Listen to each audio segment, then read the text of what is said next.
Let us pray. நாம் ஜெபிப்போம். Gracious and loving Heavenly Father, we thank you and praise you for these 3 days of revival meetings you have given to us here in Rayapur.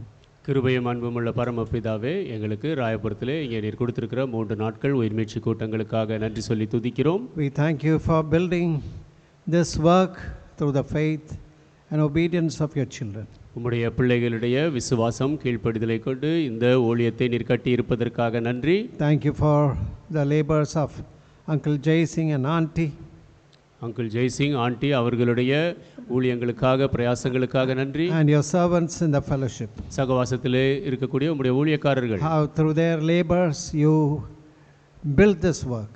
அவர்கள் உழைத்த பிரகாரமாக இந்த ஊழியத்தை நீர் கட்டினீர். Uncle Jay Singh was able to leave that secular hospital and start the gospel clinic in Rayapur. Uncle Jaisingh இந்த மதசார்பற்ற மருத்துவமனையை சென்னையிலே விட்டுவிட்டு ராயபுரத்திலே சுவிசேஷ மருத்துவமனை ஆரம்பித்தார்கள். Thank you for the hosts of families who have been blessed through the word of God. தேவனுடைய வார்த்தையின் மூலமாக ஆசீர்வதிக்கப்பட்டிருக்கிற பெரிய தேவனுடைய ஜனங்களுக்காக, குடும்பங்களுக்காக நன்றி. Now the children and grandchildren of those people who were touched in the early meetings, we want to be revived and quickened. ஆதி கூட்டங்களிலே தொடப்பட்ட பெற்றோர்களுடைய பிள்ளைகள், பேரப்பிள்ளைகள் ஆக நாங்கள் இப்பொழுது உயிர்மீட்சி கூட்டத்திலே உயிர்ப்பிக்கப்பட விரும்புகிறோம். We thank you for preparing your servants and bringing them here.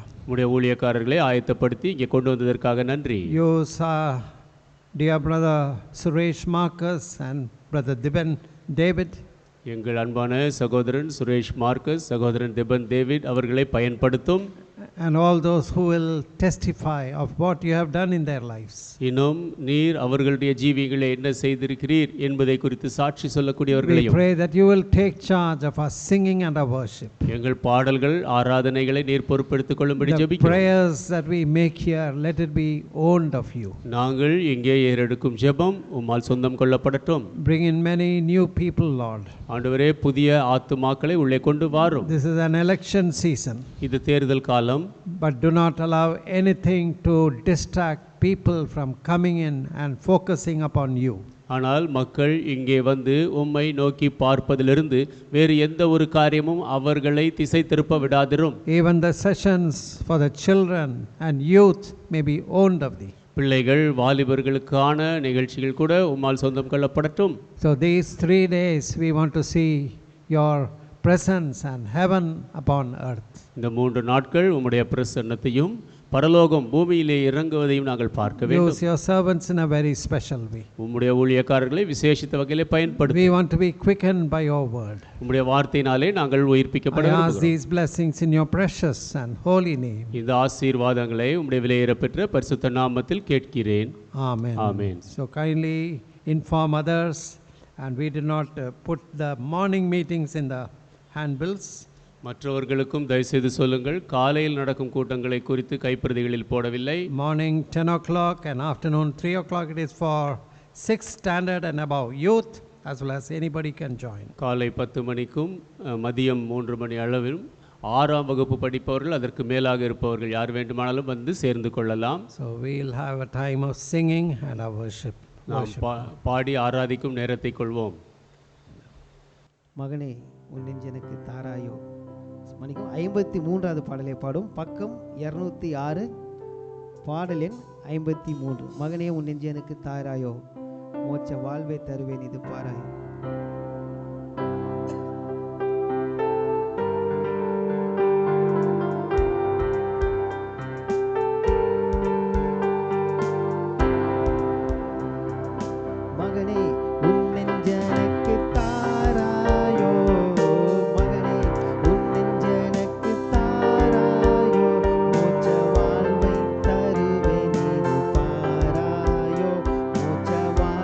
தருவேன் இது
வசனத்தை மறுபடியும் பாருவோம். உந்தன் ஆத்துமத்தை நீ படைப்பாயோ, அதை நான் மறுபடியும் பாருவோம். உந்தன் ஆத்துமத்தை நீ படைப்பாயே, உந்தன் ஆத்துமத்தை நீ படைப்பாயே, அதில் ஊக்கமாய் வசிக்க இடம் கொடுப்பாயே, அதில் ஊக்கமாய் வசிக்க இடம் கொடுப்பாயே. மகனே உன் நெஞ்சனுக்கு தாராயோ, மகனே உன் நெஞ்சனுக்கு தாராயோ, மோட்ச வாழ்வை தருவேன் இது பாராயோ, மோட்ச வாழ்வை தருவேன் இது பாராயோ.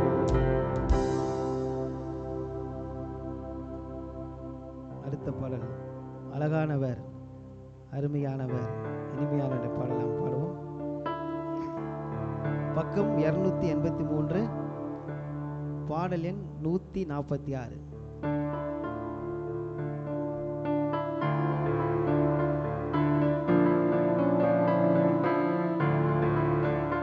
கரங்களை தட்டி உற்சாகமாய் பாடுவோம். அழகானவர், அருமையானவர், இனிமையானவர், அழகானவர், அருமையானவர், இனிமையானவர், மகிமையானவர், மீட்பரானவர், மகிமையானவர், மீட்பரானவர், அவர் இயேசு, இயேசு, இயேசு, அவர் இயேசு, இயேசு, இயேசு. சேனைகளின் கர்த்தர் நம் மகிமையின் ராஜா, என்றும் நம்மோடு இருக்கும் இம்மானுவேலர். சேனைகளின் கர்த்தர் நம் மகிமையின் ராஜா, என்றும் நம்மோடு இருக்கும் இம்மானுவேலர். இம்மட்டும் இனிமேலும் இந்த நேசர், இம்மட்டும் இனிமேலும் இந்த நேசர், என்னுடையவர், என் ஆத்மநேசரே. அழகானவர், அருமையானவர், இனிமையானவர், அழகானவர், அருமையானவர், இனிமையானவர், மகிமையானவர், மீட்பரானவர், மகிமையானவர், மீட்பரானவர், அவர் இயேசு, இயேசு, இயேசு, அவர் இயேசு, இயேசு, இயேசு.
Once again, we thank you for these revival meetings here.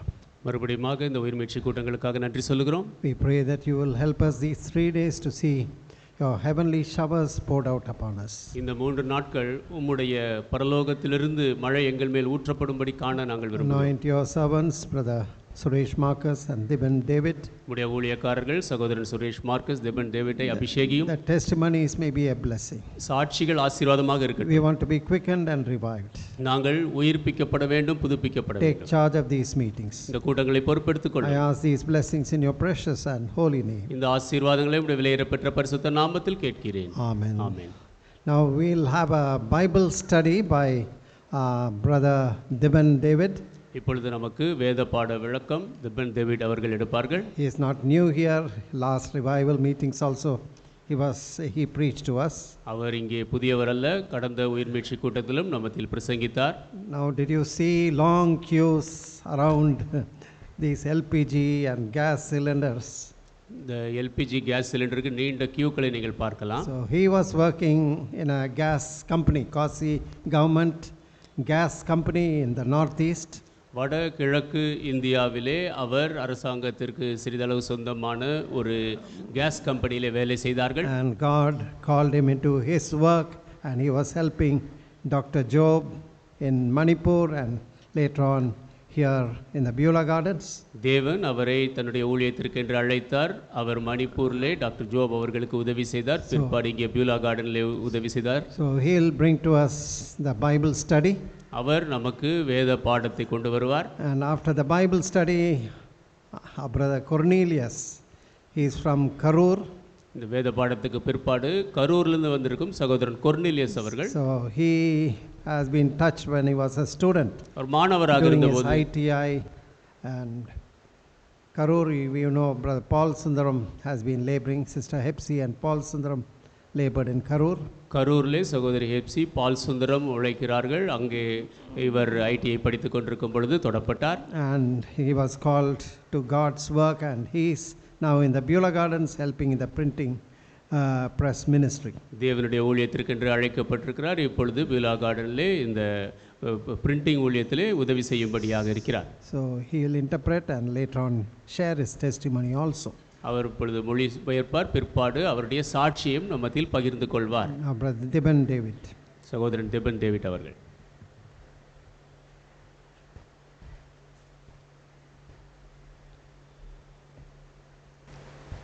Before the Bible study, we look to the Lord and we can pray.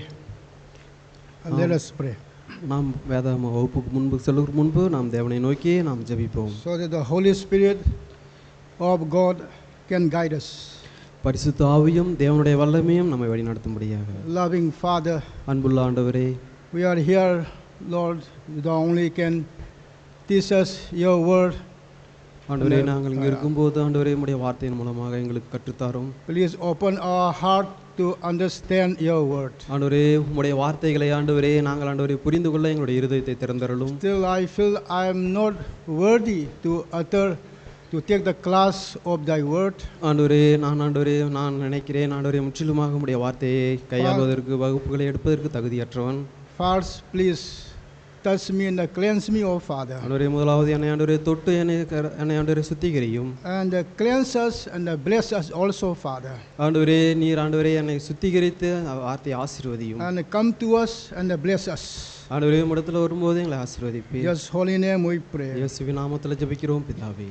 Amen. Amen. You are going to hear the parable of the sower. நாம் விதைக்கிறோடைய உமானங்களை குறித்து நாம் பார்க்க போகிறோம். Yes, we can see this parable in the 3 gospel. நாம் இந்த ஒரு உமானத்தை நாம் வேதத்தில் நாம் 3 இடங்களில் நாம் பார்க்கலாம். Matthew, Mark, Luke, we can find out. மத்தேயு, மார்க்கு, லூக்கா அந்த சுவிசேஷங்களில் நாம் பார்க்கலாம். The Lord Jesus Christ taught his people with a parable. தேவன் இயேசு ஆண்டவர் தன்னுடைய பிள்ளைகளுக்கு அவர் ஓமானத்தின் மூலமாக கற்றுக் கொடுத்தார். This parable is the first parable. முதலாவது ஓமானம் என்னவென்றால், we can look I took the Bible class from the Mark chapter 4. நான் இந்த முதலாவது உவமானத்தை மார்க் எழுதின சுவிசேஷம் 4ஆம் அதிகாரத்தில் Mark நான் chapter எடுத்துக்கொண்டேன். 4, verse 3 to 8, we can see here. Mark 4ஆம் அதிகாரம் 3லிருந்து 8ஆம் வசனம் வரைக்கும் இங்கே பார்க்கலாம். But 3, hearken, behold, there went out a sower to sow. It came to pass as he sowed, some fell by the wayside, and the fowls of the air came and devoured it. And some fell on stony ground, where it had no much earth. Immediately it sprang up, because it had no depth of earth. 6, but when the sun was up, it was scorched, because it had no root, it withered away. 7, some fell among the thorns grew up, soaked it, and it yielded no fruit. 8, and other fell on the good ground, did yielded fruit that sprang up and increased, brought fruit, some 30, some 60, some 100-fold. Mark எழுதின சுவிசேஷம் 4ஆம் அதிகாரம் வசனம் 3 முதல் 8 வரை. 3ஆம் வசனம், கேளுங்கள், விதைக்கிறவன் ஒருவன் விதைக்க புறப்பட்டான். அவன் விதைக்கையில் சில விதை வழியருகே விழுந்தது. ஆகாயத்து பறவைகள் வந்து அதை பட்சித்து போட்டது. சில விதை அதிக மண்ணில்லாத கற்பாறை நிலத்தில் விழுந்தது. அதற்கு ஆழமான மண்ணில்லாததினால் சீக்கிரத்தில் முளைத்தது. 6ஆம் வசனம், வெயில் ஏறின போதோ தீந்து போய் வேறில்லாமையால் உலர்ந்து போயிற்று. சில விதை முள்ளுள்ள இடங்களில் விழுந்தது. முள் வளர்ந்து அது பலன் கொடாதபடி அதை நெருக்கி போட்டது. கடைசி வசனம், சில விதை நல்ல நிலத்தில் விழுந்து ஓங்கி வளருகிற பயிராகி 1 30, 1 60, 1 100 பலன் தந்தது. In our fellowship during the revival meetings, நம்முடைய சகவாசத்தில் உயிர்மீட்சி கூட்டங்களில் this whole condition is being explained. நம்முடைய இருதயத்தின் நிலையை குறித்து அவர்கள் விரிவாக்கமாக The சொல்வார்கள். founder of the LF, our Mr. N. Danen, இந்த சகவாசத்தை ஆரம்பித்த தானியல் அங்கிள் அவர்கள் was guided by the Lord தேவனால் வழிநடத்தப்பட்டு to teach these truths. அவருக்கு தேவனுடைய வார்த்தை சத்தியத்தை கற்றுக்கொள்ளும்படியாக அவருக்கு ஆண்டவர் And கொடுத்தார். it has been a great blessing. அது எவ்வளவு பெரிய ஒரு ஆசீர்வாதமாக இருந்தது. So we can see here 4 types of soil here. இங்கு நாம் 4 விதமான அந்த நிலத்தை குறித்து நாம் You see, பார்க்கலாம். the sower is Jesus Christ, or God's servant who shared God's word. விதைக்கவர் என்பவர் இயேசு ஆண்டவர், அந்த வார்த்தையை விதைக்கக்கூடியவர். And you call the farmer also. The farmer to sow the seed also, we can say. நாம் விதைப்பவரே ஒரு விவசாயம் என்று கூட நாம் சொல்லலாம். The seed is God's word. அந்த வார்த்தை என்பது அந்த விதையாக And the இருக்கிறது. 4 kind of soil, 4 விதமான நிலங்கள். it refer our human heart. அது எதை விரிவாக்க சொல்லுகிறது என்றால் நம்முடைய இருதயத்தினுடைய நிலையை குறித்து சொல்லுகிறது. மனிதனுடைய Among இருதயத்தின் these நிலை. 4 soil, இந்த 4 நிலங்களில் among these 4 heart, இந்த 4 விதமான இருதயத்தில் கூட if we examine, நாம் நம்முடைய இருதயத்தை ஆராய்ந்து one பார்த்தால் of the heart condition will be for you and for me. அந்த நம்மை பரீட்சை செய்து பார்த்தால் உங்களிடத்திலும் என்னிடத்திலும் ஒரு இருதயமானது இருக்கும், ஒரு விதையாக இருக்கும். So it is very important. அது மிகவும் முக்கியமானது. We have to focus. நாம் அதை நோக்கி பார்க்க வேண்டும். We have to concern நாம் அதை குறித்து நாம் கரிசனை கொள்ள to வேண்டும். understand this heart's condition. நம்முடைய இருதயத்தின் நிலையை நாம் புரிந்து கொள்ள வேண்டும். So 4 kind of soil, 4 விதமான அந்த நிலங்கள், I mean 4 kind of a heart. நம்முடைய இருதயங்கள் 4 விதமான First நிலங்கள். one is the wayside soil. முதலாவது நிலமானது வழியருகே விதைக்கப்பட்ட It நிலம். is very hard soil. அது ஒரு கடினமான மண். The second is the stony soil. இரண்டாவது வந்து கற்பாறையான நிலம். Other words say this very shallow soil. அது வந்து பார்த்தீங்கன்னா ஒரு மேலோட்டமானது. Third is thorny soil. மூன்றாவது நிலமானது அந்த முள்ளுள்ள நிலம். The words say the choke life or the worldly life also.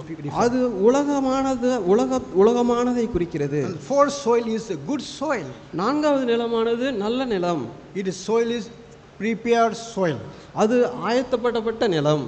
1 Corinthians 1 verse 21 last portion says, 1 Corinthians 1st chapter and 21 verse. 1 கொரிந்தியர் 1ஆம் அதிகாரம் 21ஆம் வசனத்தில் கடைசி பாகத்தில், It pleased God by the foolishness of preaching to save them that believe. இவ்வுலகத்தின் ஞானத்தை மன்னிக்கவும் 1 Corinthians பைத்தியமாக chapter 1, தோன்றுகிற 22. பிரசங்கத்தினாலே விசுவாசிகளை ரட்சிக்க தேவனுக்கு பிரியமாயிற்று. It is please God to give the gospel. It is please God to give the sharing the God's word to others. பைத்தியமாக தோன்றுகிற பிரசங்கத்தினாலே விசுவாசிகளை ரட்சிக்க. Some of the God's servants always keep on sowing the seeds.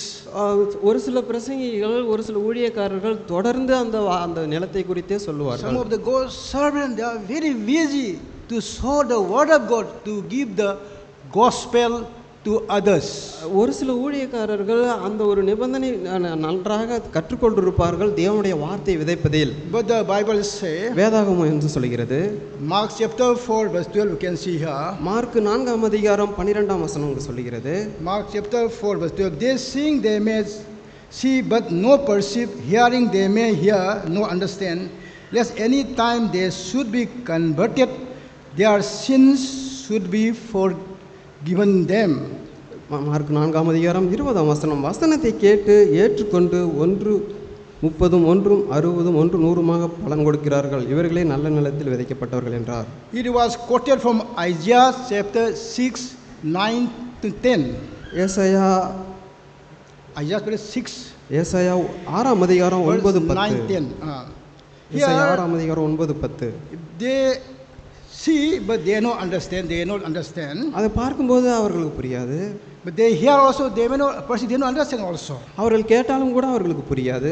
Because ஏனென்றால் what the Bible say, வேதாகமம் என்ன சொல்கிறது? Matthew chapter 11 verse 25. மத்தேயு 11ஆம் அதிகாரம் 25ஆம் வசனம். Matthew chapter 11 verse 25. மத்தேயு 11ஆம் அதிகாரம் 25ஆம் Just வசனம். said, I thank thee, O Father, Lord of heaven and the earth, because thou hast hid these things from the wise and the prudent, and has revealed them unto babes. மத்தேயு 11ஆம் அதிகாரம் 25ஆம் வசனம். அந்த சமயத்திலே இயேசு சொன்னது, பிதாவே, வானத்துக்கும் பூமிக்கும் ஆண்டவரே, இவைகளை ஞானிகளுக்கும் கல்விமான்களுக்கும் மறைத்து பாலகருக்கு வெளிப்படுத்தினபடியால் உம்மை ஸ்தோத்தரிக்கிறேன். I thank thee, O Father, தகப்பன், the Lord of heaven and the earth, ஆண்டவர் வானத்திற்கும் பூமிக்கும் because உரியவர். so many wise people, worldly people, unable to understand the truth of the word of God. இந்த உலகத்தில் இருக்கக்கூடிய அநேக ஞானிகள் தேவனிடத்தில் இருக்கக்கூடிய சத்தியத்தை அவர்கள் புரிந்து கொள்ளாமல் இருக்கார்கள். But God revealed the simple like babe. தேவனுடைய வார்த்தையானது ஒரு சில சாதாரண மக்களுக்கு தேவனுடைய வார்த்தையானது வெளிப்படுகிறது. So humble, தாழ்மை, purity in heart, பரிசுத்தம், இருதயத்தில் பரிசுத்தம், sincere in heart.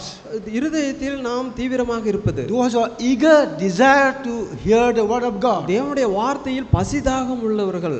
So to understand the word of God, தேவனுடைய வார்த்தையை புரிந்து கொள்வதற்கு we must humble ourselves. நாம் முதலாவது நம்மை தாழ்த்த வேண்டும். We must sincerely, honestly, we have to come to the Lord. நாம் யதார்த்தமாக நாம் தேவனிடத்தில் நாம் வர வேண்டும். We can see here the sower and sow the seed. அந்த விதைக்கக்கூடிய உவமானமானவர் தேவனுடைய வார்த்தையை Seed விதைக்கிறார். has life and powerful. அந்த விதையானது வாழ்க்கையும் ஒரு வல்லமையாகவும் இருக்கிறது. We see in our home also mango seeds and so many variety of the seed. You know, I know, we know. நம்முடைய வீட்டில் கூட அந்த மாங்காய் விதையானது உங்களுக்கும் எங்களுக்கும் நிறைய விதை தெரியும். One mango seed become a mango tree. ஒரு மாங்காய் மரடைய விதையானது ஒரு பெரிய ஒரு மரமாக And the one mango tree can produce hundreds of mango fruits. ஒரு மாங்கனியானது நூற்றுக்கணக்கான அந்த கனிகளை குடிக்கிறது. So seed has life. அந்த ஒரு வாழ்க்கையாக இருக்கிறது. It is powerful. அது ஒரு வல்லமையாக இருக்கிறது. Even the seed is here referred word of God also. அந்த ஒரு நாம் விதையானது தேவனுடைய வார்த்தையாக இருக்கிறது. The word of God also life. அந்த தேவனுடைய வார்த்தையானது வாழ்க்கையாக இருக்கிறது.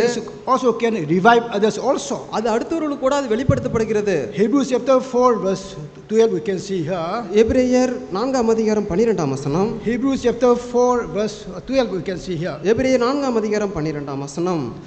The word of God is life and powerful, sharper than any two-edged sword, piercing even to the dividing asunder of soul and spirit, of the joint and the marrow, is the discerner of the thoughts, intents of the hearts. எபிரேயர் 4ஆம் அதிகாரம் 12ஆம் வசனம். தேவனுடைய வார்த்தையானது ஜீவனும் வல்லமையும் உள்ளதாயும் இருபுறமும் கருக்குள்ள எந்த பட்டயத்திலும் கருக்கானதாயும் ஆத்துமாவையும் ஆவியையும் கணுக்களையும் ஊனையும் பிரிக்கத்தக்கதாக உருவ குத்துகிறதாயும் இருதயத்தின் நினைவுகளையும் யோசனைகளையும் வரையறுக்கிறதாயும் இருக்கிறது. The word of God is living and powerful. தேவனுடைய வார்த்தையானது ஜீவனும் வல்லமையும் உள்ளதாயும் இருக்கிறது. Same thing we can see John chapter 6 verse 63 also. யோவான் 6ஆம் அதிகாரம் 63ஆம் வசனத்தை கூட நாம் பார்க்கலாம். John chapter 6 verse 63. யோவான் 6ஆம் அதிகாரம் 63ஆம் வசனத்தை பார்ப்போம். It is the spirit that quickeneth, the flesh profiteth nothing. The word that I speak unto you, they are spirit and they are life. யோவான் 6ஆம் அதிகாரம் 63ஆம் வசனம், ஆவியே உயிர்ப்பிக்கிறது, மாம்சமானது ஒன்றுக்கும் உதவாது. நான் உங்களுக்கு சொல்லுகிற வசனங்கள் ஆவியாயும் ஜீவனாயும் இருக்கிறது. The word which we are preaching has life and powerful. It can revive others also.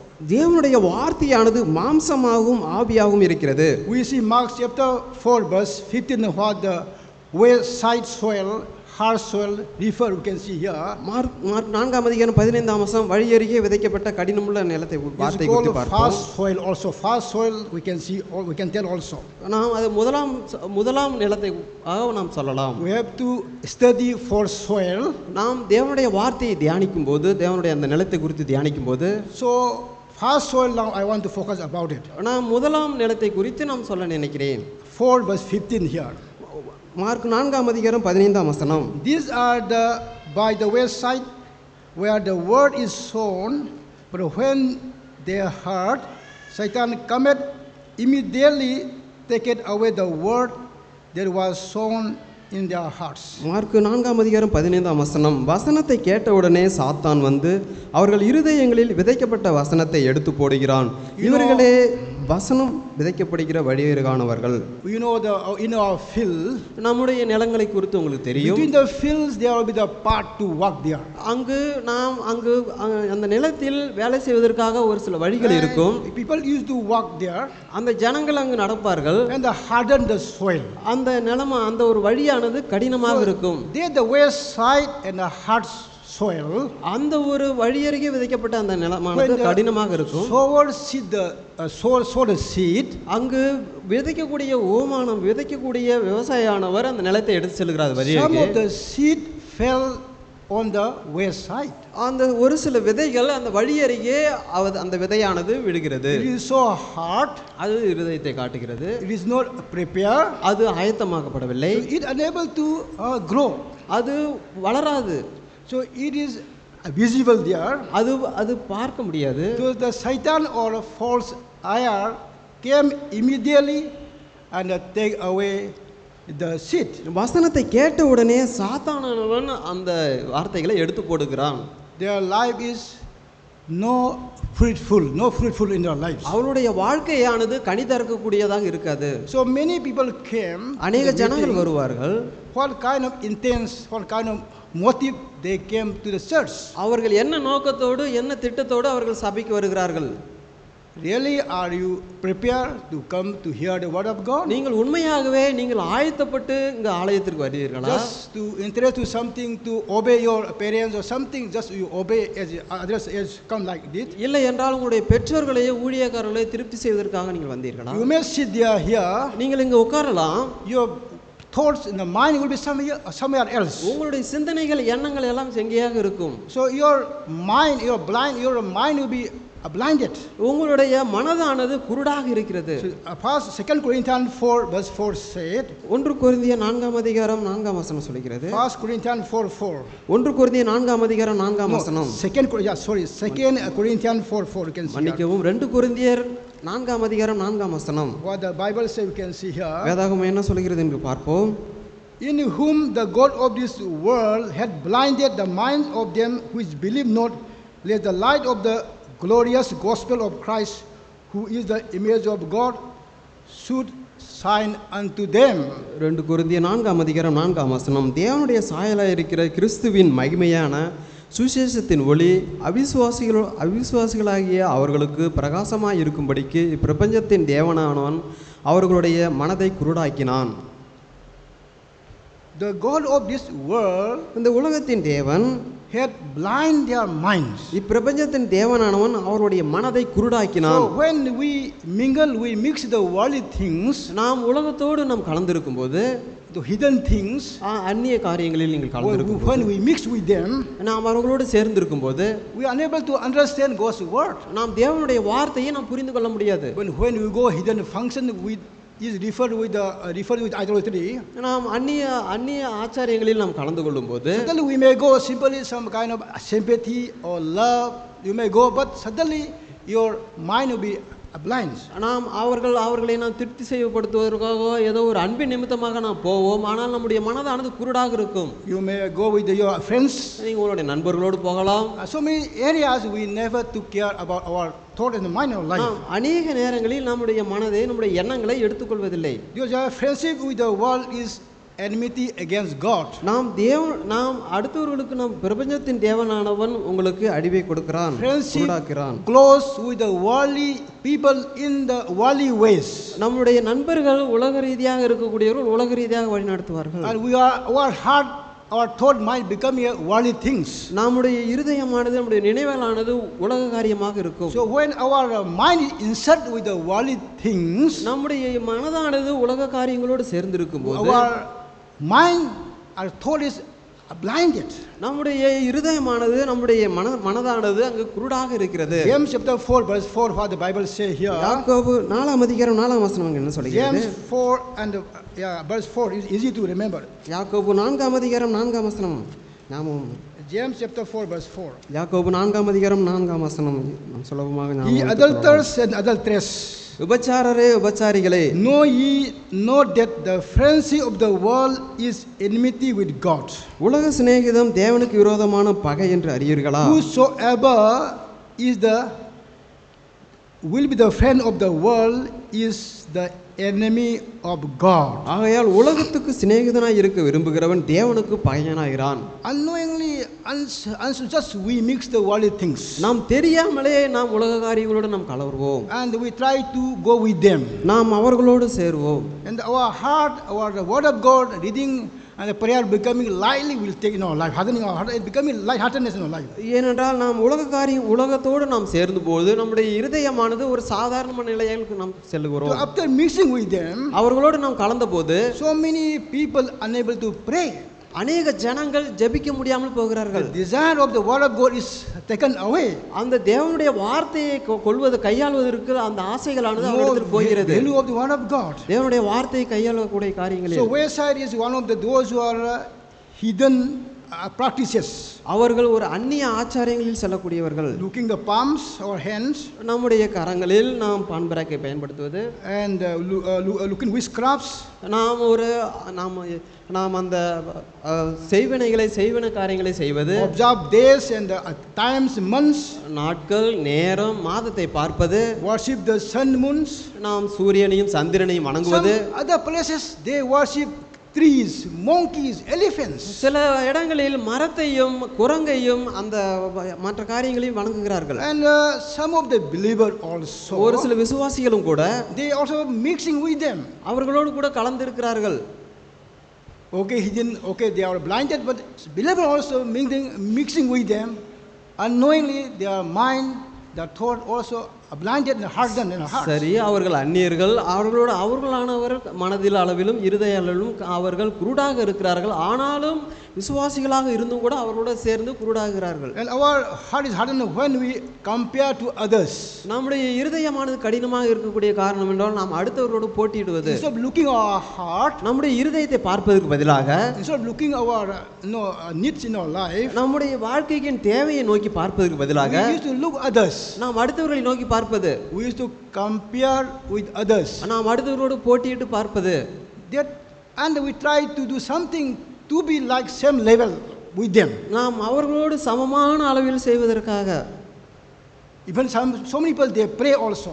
அநேக ஜனங்கள் ஜெபிப்பார்கள் கூட. To be like with them, Lord, they have car, they have building, they have finances, so many things. Their worldly ways, they compare and they are blinded their minds. அவர்களும் கூட அவர்கள் car வைத்திருக்கிறார்கள், அவர்கள் அதிகமாக ஐஸ்வர்யவான்களாக இருக்கிறார்கள், அவர்கள் வீடு வைத்திருக்கிறார்கள், அவர்களைப் போல நான் இருக்க வேண்டும் என்று தேவனிடத்தில் ஜெபிக்கிறார்கள். Even in the Bible also, தேவனுடைய வார்த்தையும் கூட Luke chapter 18 verse 10 to 14, லூக்கா 18ஆம் அதிகாரம் 10 we can see the Pharisee and we can see the publican here. பரிசேயர் சதுசேயர் குறித்து நாம் பார்க்கலாம். The Pharisee was comparing, பரிசேயர் அவரை போட்டிட்டு and பார்க்கிறார், he was praying also. அவர் ஜெபிக்கிறார் கூட. We can get Luke chapter 18, we can 10:1 or we can get 1. லூக்கா 18ஆம் அதிகாரம் நாம் பார்க்கலாம். Luke chapter 18, 10:1 what we can hear. லூக்கா 18ஆம் அதிகாரம் 10ஆம் வசனத்திலிருந்து நாம் Two பார்க்கலாம். men went up unto the temple to pray, for one is Pharisee, other is publican. லூக்கா 18ஆம் அதிகாரம் 10ஆம் வசனம். இரண்டு மனுஷர் ஜெபம் பண்ணும்படி தேவாலயத்துக்கு போனார்கள். ஒருவன் பரிசேயன், மற்றவன் ஆயக்காரன். The Pharisee stood and prayed thus himself, God, I thank thee, I am not as other men, are extortioners, unjust, adulterers, or even as this publican. 11ஆம் வசனம். பரிசேயன் என்று தேவனே, நான் பரிகாரர், அநியாயக்காரர், விபச்சாரக்காரர் ஆகிய மற்ற மனுஷரைப் போலவும் இந்த ஆயக்காரனைப் போலவும் இராததனால் உம்மை ஸ்தோத்தரிக்கிறேன். I fast twice in the week, வாரத்தில் 2 தரம் உபவாசிக்கிறேன். I give tithes of all the produce. என் சம்பாத்தியத்திலெல்லாம் தசமபாகம் செலுத்தி வருகிறேன். How the Pharisee was comparing with others. எப்படி பரிசேயன் அடுத்தவரோடு போட்டிட்டு பார்க்கிறார். And what he compare, when he compare, அவர் அடுத்தவரோடு போட்டி போட்டு பார்க்கும்போது he only see others' faults, அடுத்தவருடைய தவறை மாத்திரம் அவர் பார்க்கிறார், others' weakness. அவர் அடுத்தவருடைய பலவீனங்கள். He never examine himself. அவர் தன்னைத்தானே அவர் பரிசோதனை He செய்யாமல், never saw his heart condition. அவர் ஒருபொழுதுமே அவருடைய இருதயத்தின் நிலையை Instead of பார்க்கவில்லை. examining himself, அவர் தன்னுடைய இருதயத்தின் நிலையை ஆராய்ந்து பார்ப்பதற்கு starting பதிலாக examining to others. அடுத்தவர்களை குறித்து அவர் எதிர்பார்க்கிறார். When he examined others, அடுத்தவருடைய நிலையை குறித்து பார்க்கும்போது he find fault others. அடுத்தவர்களை தவறாக கண்டுபிடிப்பார், Then தவறு he இருக்கின்ற. becoming proud. Oh, I am very good. This man is that I become very good. He became pride in his heart. அந்த மனிதன் தவறானவன், நான் நல்ல மனிதன் என்று பெருமைப்படக்கூடியது. Same thing. அதே காரியம் When the Lord Jesus Christ was preaching the word of God, தேவனுடைய இயேசுவானவர் வார்த்தையை பிரசங்கிக்கும் போது Pharisee also heard the word of God, பரிசேயரும் கூட தேவனுடைய வார்த்தையை கேட்டார். but they never understand. அவர் ஒருபொழுதுமே புரியவில்லை, They never புரிந்து கொள்ளவில்லை, accept. அவர் அங்கீகரித்துக் கொள்ளவில்லை. Their heart was hardened. அவருடைய இருதயமானது கடினமாக இருந்தது. They never realized that அவர் ஒருபொழுதுமே தன்னை அவர் புரிந்து கொள்ளவில்லை. they are the only worst people. அவர் உலக ரீதியான மக்கள். So when you compare others, நாம் அடுத்தவர்களோடு போட்டியிட்டு பார்க்கும்போது instead of looking to God, looking others, தேவனை நோக்கி பார்ப்பதற்கு பதிலாக மனிதர்களை நோக்கி பார்ப்பது, our heart hardens. நம்முடைய இருதயமானது கடினமாக இருக்கும். And we can see how we harden here. We can see here நம்முடைய இருதயம் எப்படி கடினமாக இருக்குன்னு நாம் பார்க்கலாம். when we play with the sin, நாம் பாவத்தோடு விளையாடும் போது, deceitfulness of sin, அந்த ஏமாற்றக்கூடிய பாவத்தோடு knowingly we commit sin in our life. தெரிந்து கொண்டே பாவத்தை செய்வது நம்முடைய வாழ்க்கையில் So many times அநேக முறை we ourselves so called converted, நாம் பெயர் கிறிஸ்தவர்கள், நாம் ரட்சிக்கப்பட்டவர்கள் என்று we அழைக்கிறோம். took so lightly about sin.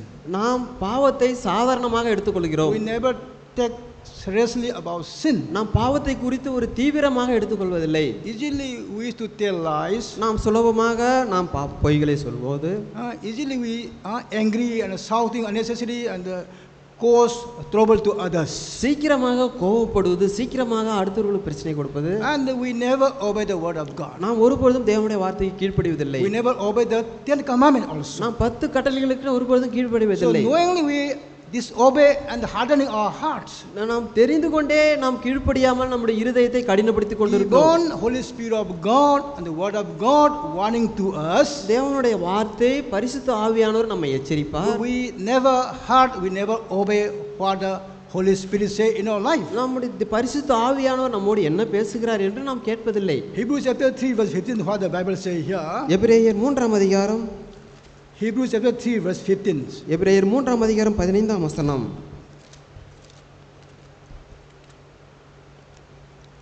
இன்று அவருடைய சத்தத்தை கேட்பீர்களாகில் கோபமூட்டுதலில் நடந்தது போல உங்கள் இருதயங்களை கடினப்படுத்தாதிருங்கள் என்று சொல்லியிருக்கிறதே. Okay. Yes. இருதயம், heart. The heart is hard. Today, if ye will hear his voice, இன்று அவருடைய சத்தத்தை கேட்பீர்களாகில் harden not your hearts. உங்களுடைய இருதயத்தை கடினப்படுத்தாதீர்கள். Today, இன்று, not tomorrow. நாளை அல்ல, Today, இன்று. if you hear God's voice, இன்று தேவனுடைய அந்த வார்த்தையை, தேவனுடைய பேச்சை நீ கேட்டால், don't harden your heart. உங்களுடைய இருதயத்தை கடினப்படுத்தாதீர்கள். இன்று தேவனுடைய சத்தத்தை கேட்டால் What it means? எதை நீங்கள் பயன்படுத்த போறீர்கள்? If you hear the word of God, நீங்கள் தேவனுடைய வார்த்தையை நீங்கள் கேட்கும்போது, if you disobey the word of God, நீங்கள் தேவனுடைய வார்த்தைக்கு கீழ்ப்படியாமல் இருக்கும்போது, you hardening your heart. உங்களுடைய இருதயமானது கடினமாக இருக்கிறது.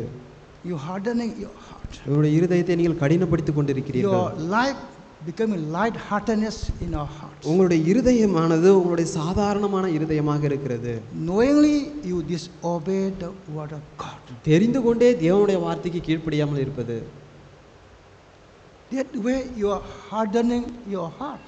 அந்த விதமாக உங்களுடைய இருதயத்தை கடினப்படுத்துகிறீர்கள். What the word of God say here? தேவனுடைய வார்த்தை என்ன சொல்லுகிறதுங்க? Today இன்று you will hear his voice. இன்று அவருடைய சத்தத்தை கேட்பீர்களாகில், Please don't harden your heart. தயவு செய்து உங்களுடைய இருதயத்தை கடினப்படுத்தாதீர்கள். Open your heart. உங்களுடைய இருதயத்தை திறங்கள். God wants sincerity and honesty and humbleness. தேவன் யதார்த்தத்தையும் தீவிரத்தையும் அவர் தாழ்மையும் எதிர்பார்க்கிறார். Sincerity of your heart condition. உங்களுடைய இருதயத்தில் தீவிர நிலை. Lord, ஆண்டவரே, I am hardening my heart. ஆண்டவரே, என்னுடைய இருதயத்தை நான் கடினப்படுத்திக் கொண்டேன். So many times I disobey your word. அநேக முறை உம்முடைய வார்த்தைக்கு நான் கீழ்ப்படியவில்லை. So many times I grieve the Holy Spirit of God. அநேக முறை நான் பரிசுத்த ஆவியை நான் துக்கப்படுத்தி இருக்கிறேன். Lord, is there any hope for me, Lord? ஆண்டவரே, உம்மை இல்லாமல் எனக்கு நம்பிக்கை இல்லை. Please forgive me, Lord. தயவு செய்து என்னை மன்னியும் ஆண்டவரே. That only we can, our hardening heart we can prepare. அப்பொழுது மாத்திரமே நம்முடைய கடினமுள்ள இருதயமானது Now ஆயத்தமாக்கப்படும். also we are hearing, ஆமா, தேவனுடைய வார்த்தை கேட்போம். if not obey, நீங்கள் தேவனுடைய வார்த்தை again you are கீழ்ப்படியவில்லை more என்றால், hardening your hearts again. இன்னும் அதிகமாக உங்களுடைய இருதயத்தை கடினப்படுத்திக் Again கொண்டிருக்கிறீர்கள். hardening your heart again. திரும்ப உங்களுடைய இருதயத்தை If கடினப்படுத்திக் கொள்கிறீர்கள். now you will heard the word of God now. இப்பொழுது நீங்கள் தேவனுடைய வார்த்தை You கேட்கிறீர்கள். humble yourself now உங்களை நீங்கள் தாழ்த்தினால், before the living God. ஜீவனுள்ள தேவனுக்கு முன்பாக, Lord, this is my heart condition, Lord. ஆண்டவரே, எங்கு என்னுடைய இருதயத்தின் நிலை இருக்கிறது? Repent from your sin. ஆண்டவரே, என் பாவத்திற்கு நான் மனம் திரும்புகிறேன். Yes, this is my heart condition, Lord. இது என்னுடைய இருதயத்தின் நிலை ஆண்டவரே. I never ever take seriously about your word of God. ஆண்டவரே, ஒரு பொழுதும் உம்முடைய வார்த்தைக்கு நான் தீவிரமாக எடுத்துக்கொள்ளவில்லை. Forgive me, Lord. தயவு செய்து மன்னியும் ஆண்டவரே. Forgive me, Lord. மன்னியும் ஆண்டவரே. What the Bible say? வேதாகமம் என்ன சொல்கிறது? If you confess your sin, உன்னுடைய பாவங்களை நீ அறிக்கையிட்டால், He is faithful and just to forgive your sin. அவர் கண்டிப்பாக நம்பிக்கையாக உங்களுடைய பாவங்களை மன்னிப்பார். He will cleanse all your unrighteousness. உங்களுடைய அசுத்தமான எல்லா காரியங்களும் அவர் கழுவினார். This is the word of God. இது தேவனுடைய வார்த்தை. Now, இப்பொழுது God is referring now. இப்பொழுது You will hear His voice. இப்பொழுது நீங்கள் தேவனுடைய சத்தத்தை கேட்பீர்கள். Don't harden your heart. உங்களுடைய இருதயத்தை நீங்கள் கடினப்படுத்தாதீர்கள். Obey His voice. அவருடைய சத்தத்தை நீங்கள் கீழ்ப்படியுங்கள். Your life will be fruitful life. உங்களுடைய வாழ்க்கையானது ஒரு கனி தரக்கூடிய வாழ்க்கையாக இருக்கும். Only two things here. ரெண்டு காரியம் இருக்கிறது. If you disobey, கீழ்ப்படியாமை, and fruitful. அது கனி கொடுக்கக்கூடிய. If you obey, நீங்கள் கீழ்ப்படிந்தால் your life will be the blessing and the fruitful life. உங்களுடைய வாழ்க்கையானது ஒரு ஆயத்தமானக்கூடிய வாழ்க்கையும் ஆசீர்வாதமான வாழ்க்கையும் இருக்கும். Let us pray. நாம் ஜெபிப்போம். Loving Father, அன்புள்ள ஆண்டவரே, we thank you for the living word. ஆண்டவரே, ஜீவனுள்ள வார்த்தைக்காக நன்றி செலுத்துகிறோம். Forgive me, Lord. மன்னியும் ஆண்டவரே. So many times we disobey and we grieve the Holy Spirit. ஆண்டவரே, அநேக முறை நான் கீழ்ப்படியாமல் அநேக முறை ஆண்டவரே உம்முடைய வார்த்தையை I do துக்கப்படுத்தியிருக்கோம். grieve so many times. Forgive me, அநேக Lord. முறை நான் ஆண்டவரே உம்மை துக்கப்படுத்தியிருக்கேன். என்னை மன்னியும் ஆண்டவரே. Forgive me, forgive us, Lord. ஆண்டவரே, மன்னியும் எங்களை மன்னியும் ஆண்டவரே. You know my heart, Lord. ஆண்டவரே, உங்களுக்கு என்னுடைய இருதயத்தை குறித்து தெரியும். You know our heart condition, Lord. ஆண்டவரே, எங்களுடைய இருதயத்தின் நிலையை குறித்து தெரியும். We can hide from my brothers, sisters, even my wife or children, but you are the God who sees our heart, my Father. ஆண்டவரே, எங்களுடைய இருதயத்தின் நிலையை யார் ஆண்டவரே பார்க்க முடியும்? நீர் ஆண்டவரே Please forgive us, Lord. தயவு செய்து எங்களை மன்னியும் ஆண்டவரே. Forgive us, Lord. மன்னியும் ஆண்டவரே. Lead us by thy Holy Spirit, oh ஆண்டவரே, Father. ஆண்டவரே, உம்முடைய வார்த்தையினால் வழி நடத்தும் Just ஆண்டவரே. holy name we pray. இயேசுவின் நாமத்தில் ஜெபிக்கிறோம் பிதாவே. Amen. ஆமென்.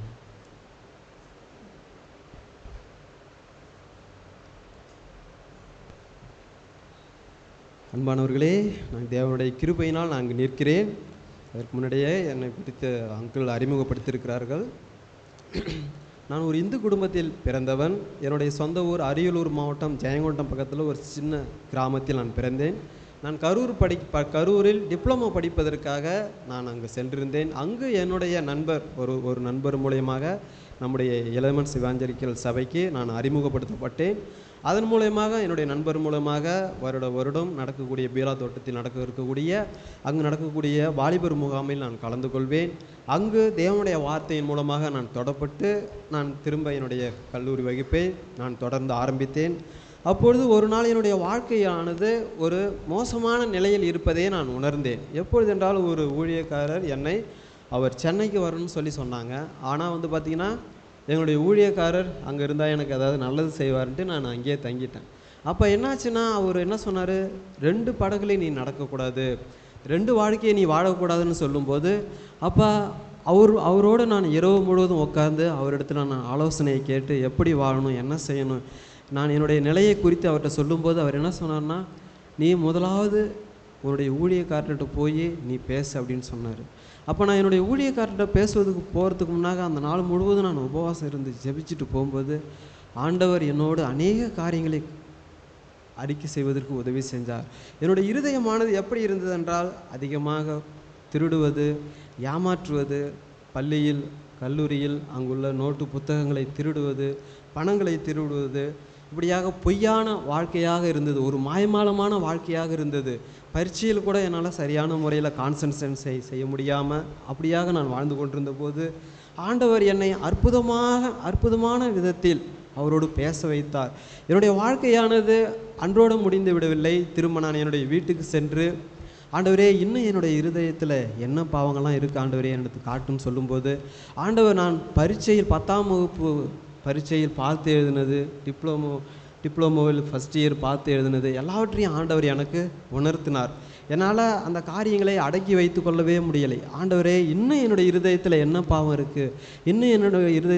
பாவம் இருக்குது, ஆண்டவரே உம்முடைய வார்த்தை சொல்லுது அல்லவா, தன் பாவங்களை மறைக்கிறவன் வாழ்வடைய மாட்டான், அவைகளை அறிக்கை செய்து விட்டு விடணும், விரக்கம் பெறுவான் என்று சொல்லுகிறது அல்லவா, தயவுசெய்து என்னோடு பேசுங்க ஆண்டவரேன்னு சொல்லிக்கொண்டே இருக்கும்போது ஒரு சில பாவங்கள், நான் ஸ்மோக் பண்ணுறது, நான் கல்லூரி நாட்களில் அங்கு புகைப்பிடிப்பது, அங்கு நான் மது அருந்திய காரியங்கள் என்னுடைய உடம்பில் சரீரத்தை கெடுத்து கொண்டதாக இருந்தது. அங்கு கெட்ட நண்பர்களோடு சென்று ஆபாச படங்களை பார்த்தது, சரீரத்தை கெடுத்து போட்டது, இப்படியாக தேவனுடைய ஆலயத்தை நான் தேவன் என்னை தெரிந்து கொண்டதை நான் கெடுத்து கொண்ட காரியங்களை தேவன் எனக்கு வெளிப்படுத்தினார். அப்போ நான் தேவனிடத்தில் நான் ஆழமாக மனம் திரும்பும்போது, ஆண்டவரே இன்னும் என்னிடத்துல என்ன பாவம் இருக்குன்னு சொல்லி கேட்கும்போது, ஆண்டவரை நான் மறுதளிச்சுட்டு ஆண்டவரிடத்துல நான் சர்ச்சுக்கு ஆலயத்துக்கு போகிறேன்.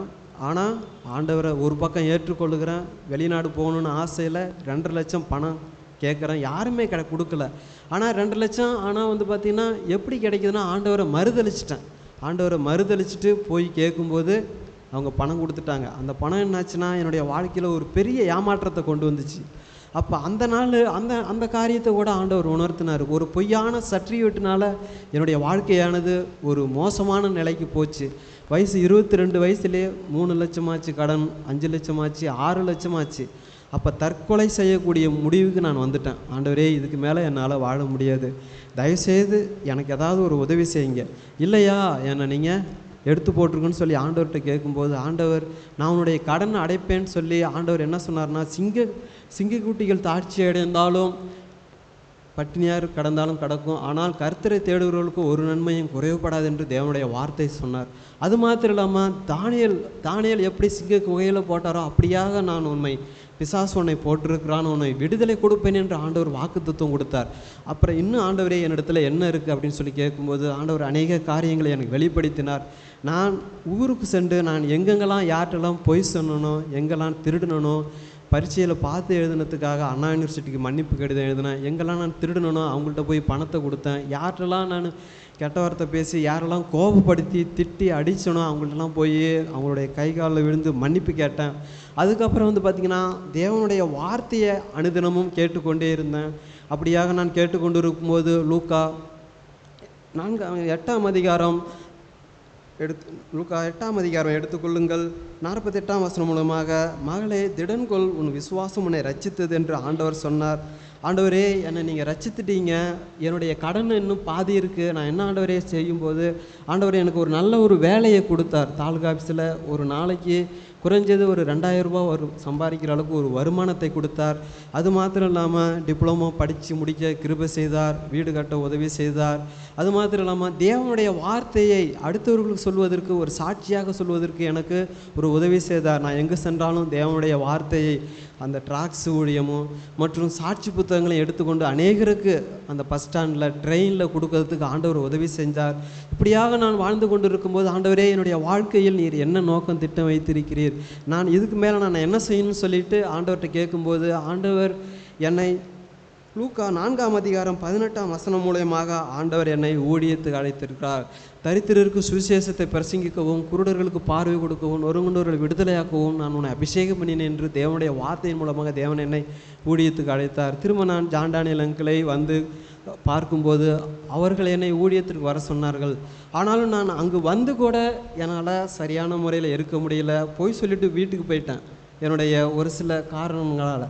ஆனால் திரும்ப என்ன ஆண்டவர் என்னை அழைத்து அவர்களிடத்தில் மன்னிப்பு கேட்க வைத்து திரும்ப என்னை இன்ஜினியரிங் படிக்க வைக்கிறதுக்கு உதவி செய்தார்கள். அங்கே ப்ரெஸ்ஸில் வேலை செய்யும்போது அங்கு சென்று வெளியில் சென்று அநேகருக்கு ட்ராக்ஸ் ஊழியம் கொடுக்கவும், எங்களுடைய ஊரில் இருந்து அநேக தேவனை தெரியாத ஜனங்களை எங்களுடைய பீலா கார்டனுக்கு அழைத்து வந்து அவர்களுக்கு வேலை கொடுக்கவும், அவர்கள் மூலியமாக அவர்களுக்கு தேவனுடைய வார்த்தையை கொடுக்கவும், மற்றும் அங்குள்ள சின்ன சின்ன கிராமங்களுக்கு சென்று ஊழியக்காரருடைய உதவியோடு அங்கு இருக்கக்கூடிய ஜெயகிறிஸ்து மற்றும் அங்கு பீலா கார்டனில் இருக்கக்கூடிய புத்தகங்களை எடுத்து விநியோகம் செய்வதற்கு எனக்கு உதவி செய்து வருகிறார். மற்றும் பீலா தோட்டத்தில் நான் வேதாகம கல்லூரியாக மாணவனாக போவதற்கு கூட என்ற முற்றிலுமாக தகுதி இல்லை. ஒரு நாள் என்னாச்சுன்னா, நான் எங்களுடைய ஊழியக்காரர், என்னுடைய பைபிள் பிரின்சிபாலுடைய பேக்கை நான் போய் கேட்குறேன். அவங்க என்ன சொன்னாங்க, இப்போ வேணாம்ப்பான்னு சொல்லிட்டாங்க. அப்போ நான் போயிட்டு, ஆண்டவரே, நான் உங்களுடைய ஊழியக்காரருடைய பேக்கை தொடுறதுக்கு கூட என்கிட்ட தகுதி இல்லையான்னு சொல்லி நான் போய் அங்கே இருக்கக்கூடிய கிரவுண்டில் போய் இந்த இரவு முழுவதும் ஜெபிக்கிறேன். ஆண்டவர் எனக்கு அடுத்த நாள் என்ன சொல்கிறாங்க, அவருக்கு ஒரு சில உதவிகளை செய்வதற்கு ஆண்டவர் எனக்கு உதவி செய்தார். மற்றும் அநேக காரியங்களை, விசுவாசம் மற்றும் உண்மை, நீதி, நியாயம், நேர்மை, எப்படி இந்த உலகத்தில் வாழணும், பரிசுத்தமாக எப்படி பாதுகாத்து கொள்ளணும், அநேக சத்திய வசனங்களையும் தேவனுடைய வார்த்தையில் இருக்கக்கூடிய அநேக சத்திய வசனங்களை அங்கு பைபிள் கிளாஸ் மூலமாக எனக்கு கற்றுக் கொடுக்கிறார்கள். மற்றும் அங்கு இருக்கக்கூடிய குடும்ப உறுப்பினர்கள், அங்கு இருக்கக்கூடிய வேதாகம மாணவர்கள், அங்கு இருக்கக்கூடிய சண்டே ஸ்கூல் பிள்ளைகளிடத்திலிருந்து கூட நான் அநேக காரியங்களை கற்றுக்கொண்டு வருகிறேன். தயவுசெய்து எனக்காக தேவனை அறிந்தவர்கள் ஜெபித்து கொள்ளுங்கள். எங்களுடைய அரியலூர் மாவட்டத்தில் நம்முடைய சகவாசம் இல்லை, அதற்காக தயவுசெய்து ஜெபித்து கொள்ளுங்கள். நான் தேவனுக்கும் தேவனுடைய ஊழியத்திற்கும் நம்முடைய சகவாசத்திற்கும் முடிவு பெறும் வரைக்கும் உண்மை உத்தவமாக இருக்கும்படியாக. தேங்க்யூ.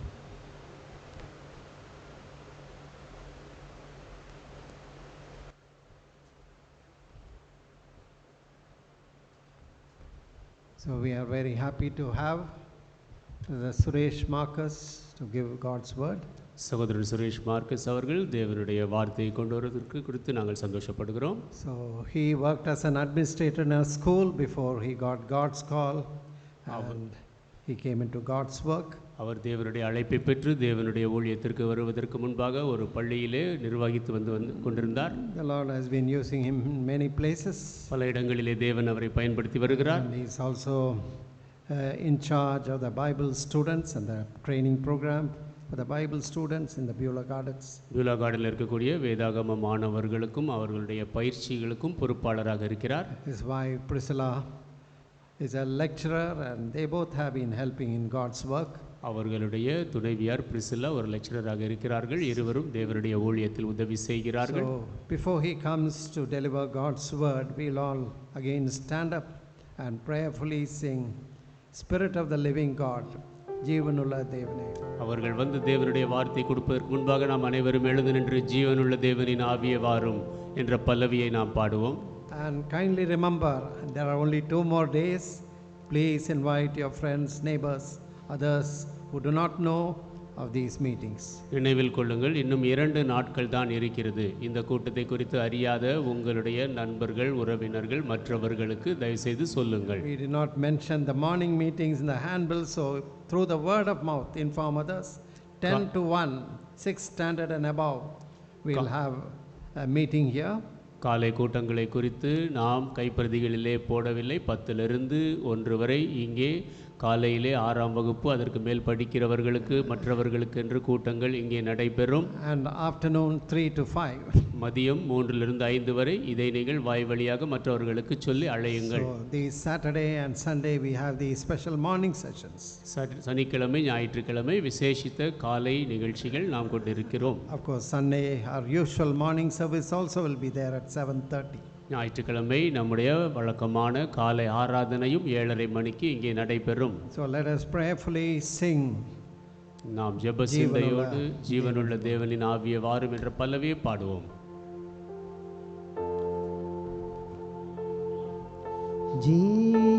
ஜீவனுள்ள தேவனின் ஆவியே வாரோ,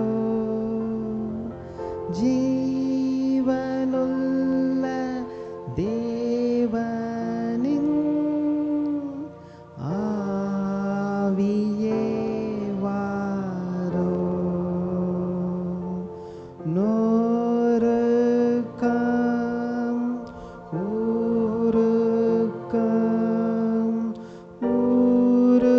உருவாக்கி நீரப்போ,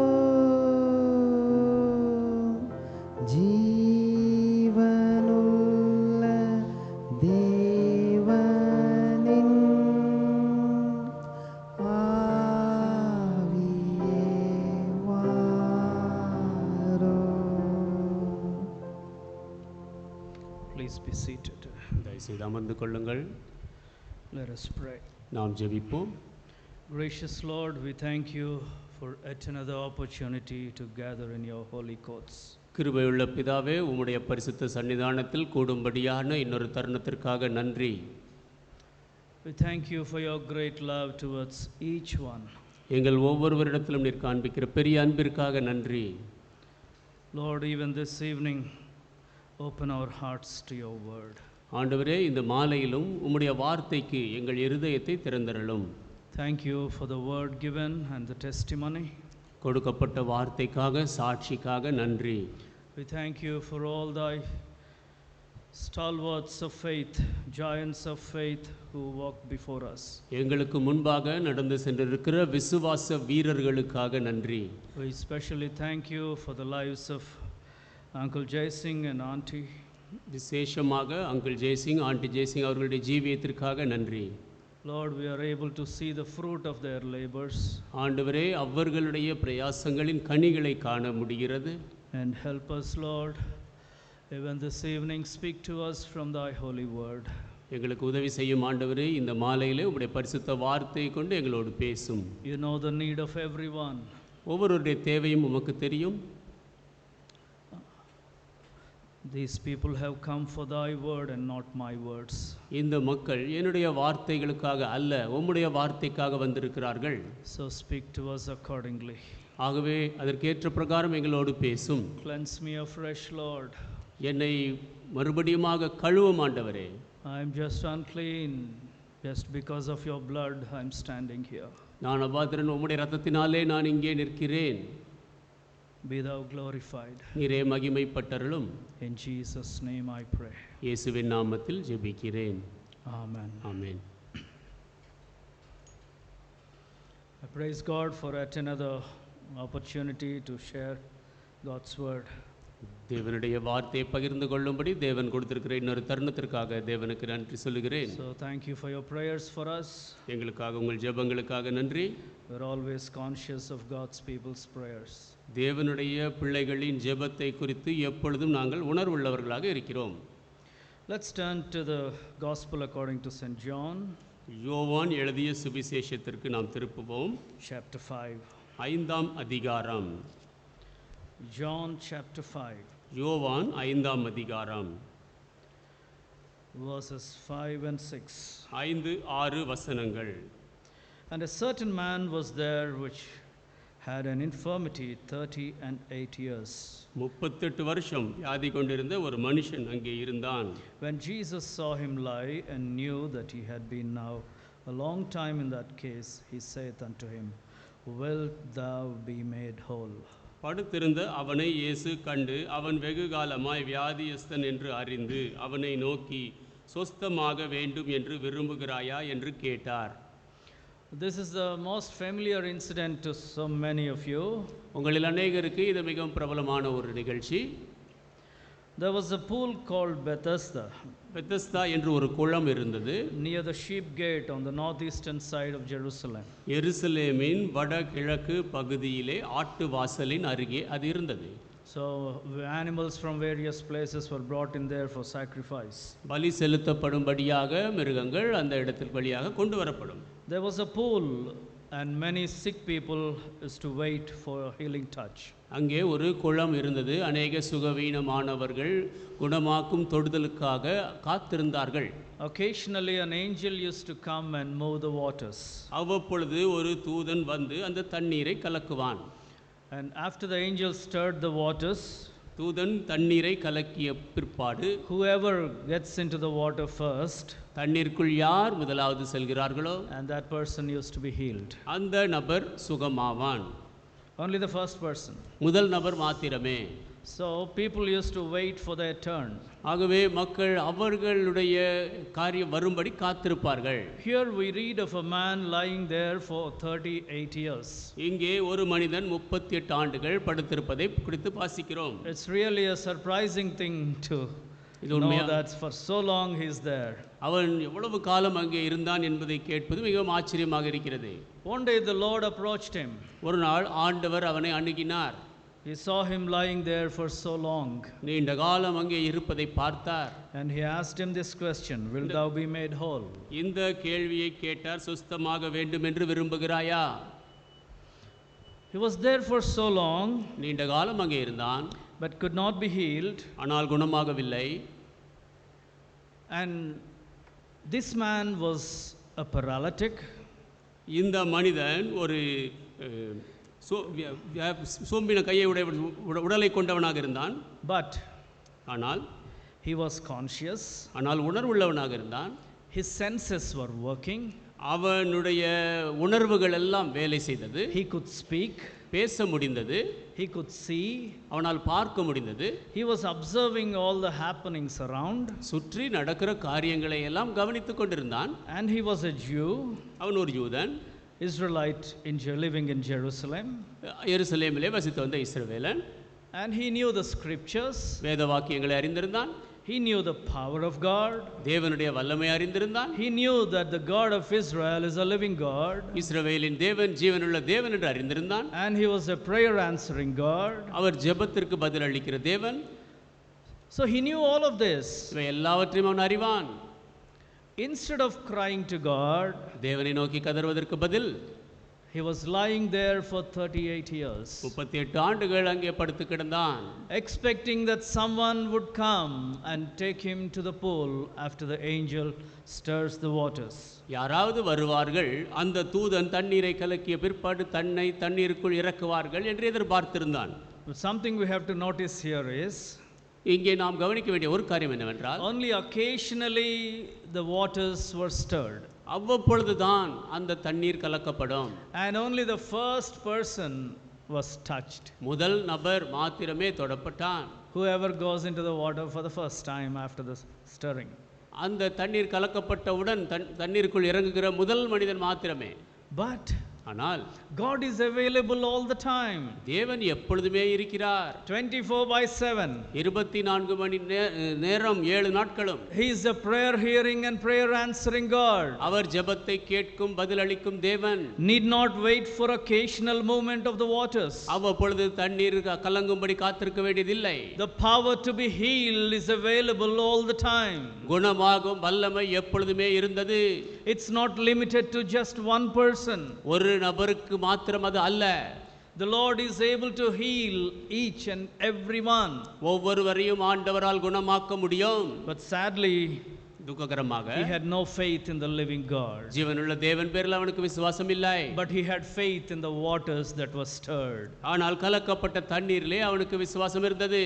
No trust in the power of God for his personal life. அவனுடைய தனிப்பட்ட ஜீவியத்திலே தேவனுடைய வல்லமையில் நம்பிக்கை இல்லை. And there was no self examination. Why am I lying here for so long? ஏன் நான் இவ்வளவு காலம் இங்கே படுத்திருக்கிறேன் என்று தன்னை சுய பரிசோதனை செய்யவில்லை.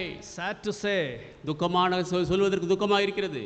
many people suffer for a long time. அநேக மக்கள் நீண்ட காலம் கஷ்டப்படுகிறார்கள். They spend their lives in restlessness.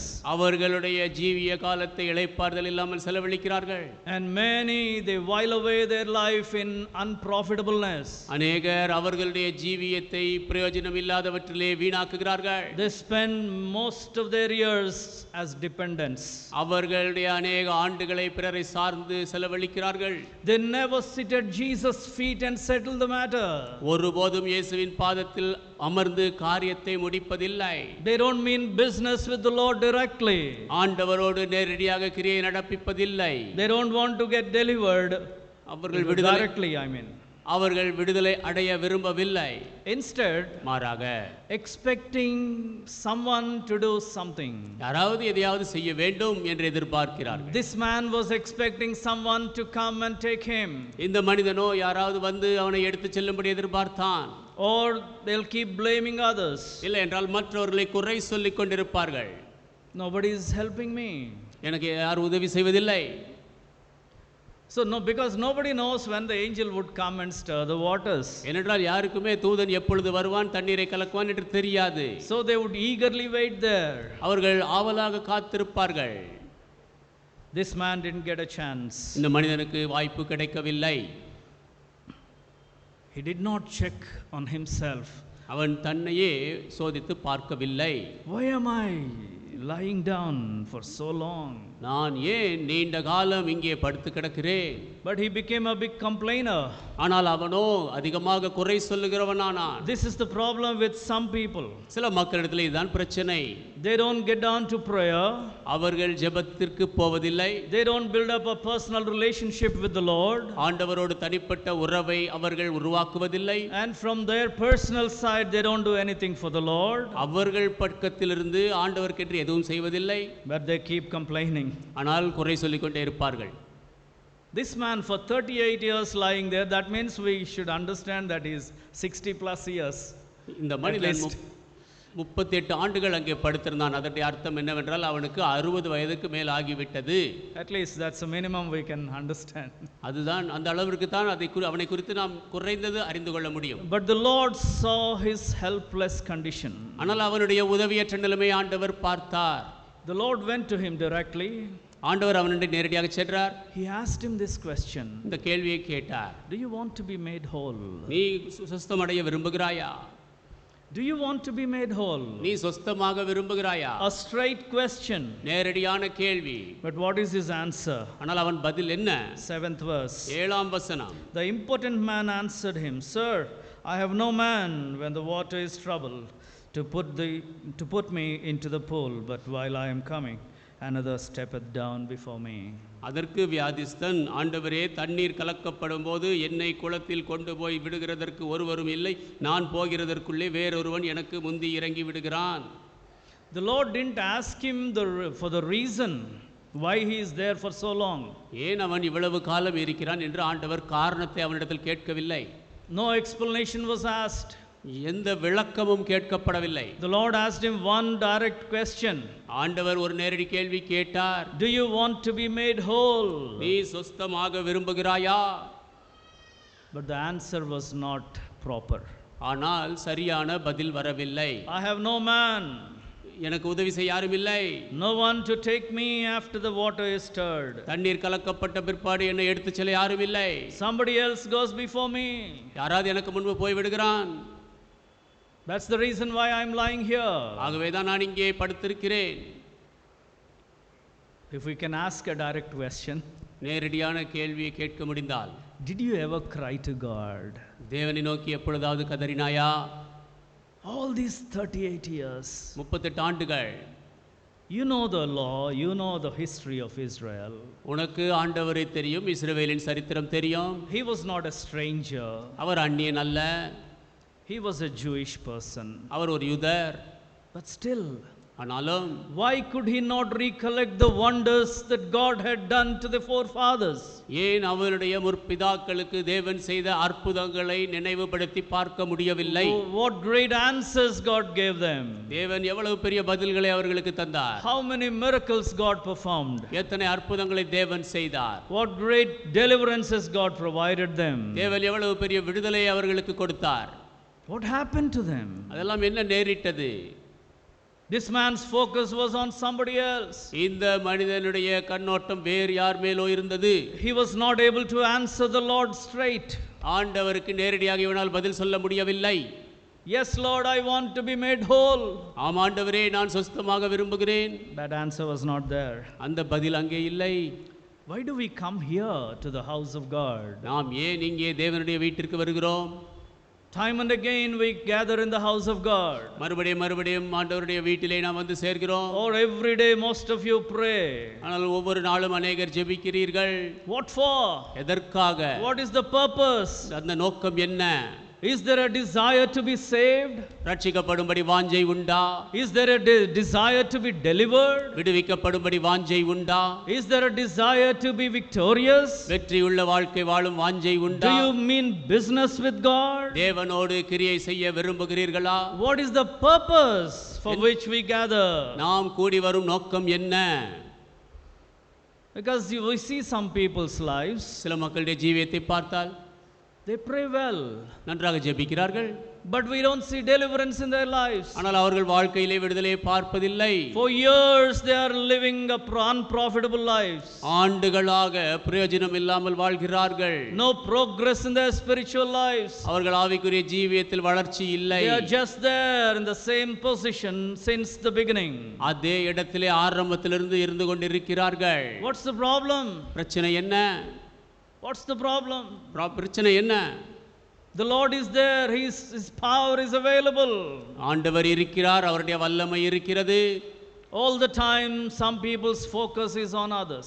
எல்லா நேரமும் சில மக்களுடைய கண்ணோட்டம் மற்றவர்கள் மேல் இருக்கிறது. The Bible exhorts us to focus on the Lord. கர்த்தரை நோக்கி பார்க்க வேண்டும் என்று வேதம் நமக்கு புத்திமதி சொல்லுகிறது. Looking unto Jesus. இயேசுவை நோக்கி பார்த்து. That's all we are instructed. அதுதான் நமக்கு கொடுக்கப்பட்ட கட்டளை. Why do we focus on somebody else? ஏன் மற்றவர்கள் மேல் நான் கண்ணோட்டமா இருக்க கூடாது? Some people become expert criticizers. சில மக்கள் குறை சொல்லுவதிலே வல்லவர்கள். Criticizing others, மற்றவர்களை குற்றப்படுத்துவது. that means what do we learn then? அதிலே நாம் என்ன கற்றுக்கொள்கிறோம்? If all the time our focus is on somebody else, then what do we learn? எல்லா நேரமும் நம்முடைய கண்ணோட்டம் வேறு ஒருவர் மேல் இருந்தால் என்ன கற்றுக்கொள்கிறோம்? The Lord told us to look at ourselves, நம்மை நோக்கி பார்க்க வேண்டும் என்று ஆண்டவர் நமக்கு சொல்லி to இருக்கிறார். remove the beam in our own eyes. நாம் கண்ணில் இருக்கக்கூடிய துரும்பை நீக்கும்படி, உத்திரத்தை நீக்கும்படியாக. All the time expecting somebody to do something. எல்லா நேரமும் மற்றவர்கள் எதையாவது செய்ய வேண்டும் என்று எதிர்பார்ப்பது. There is no question, what can I do?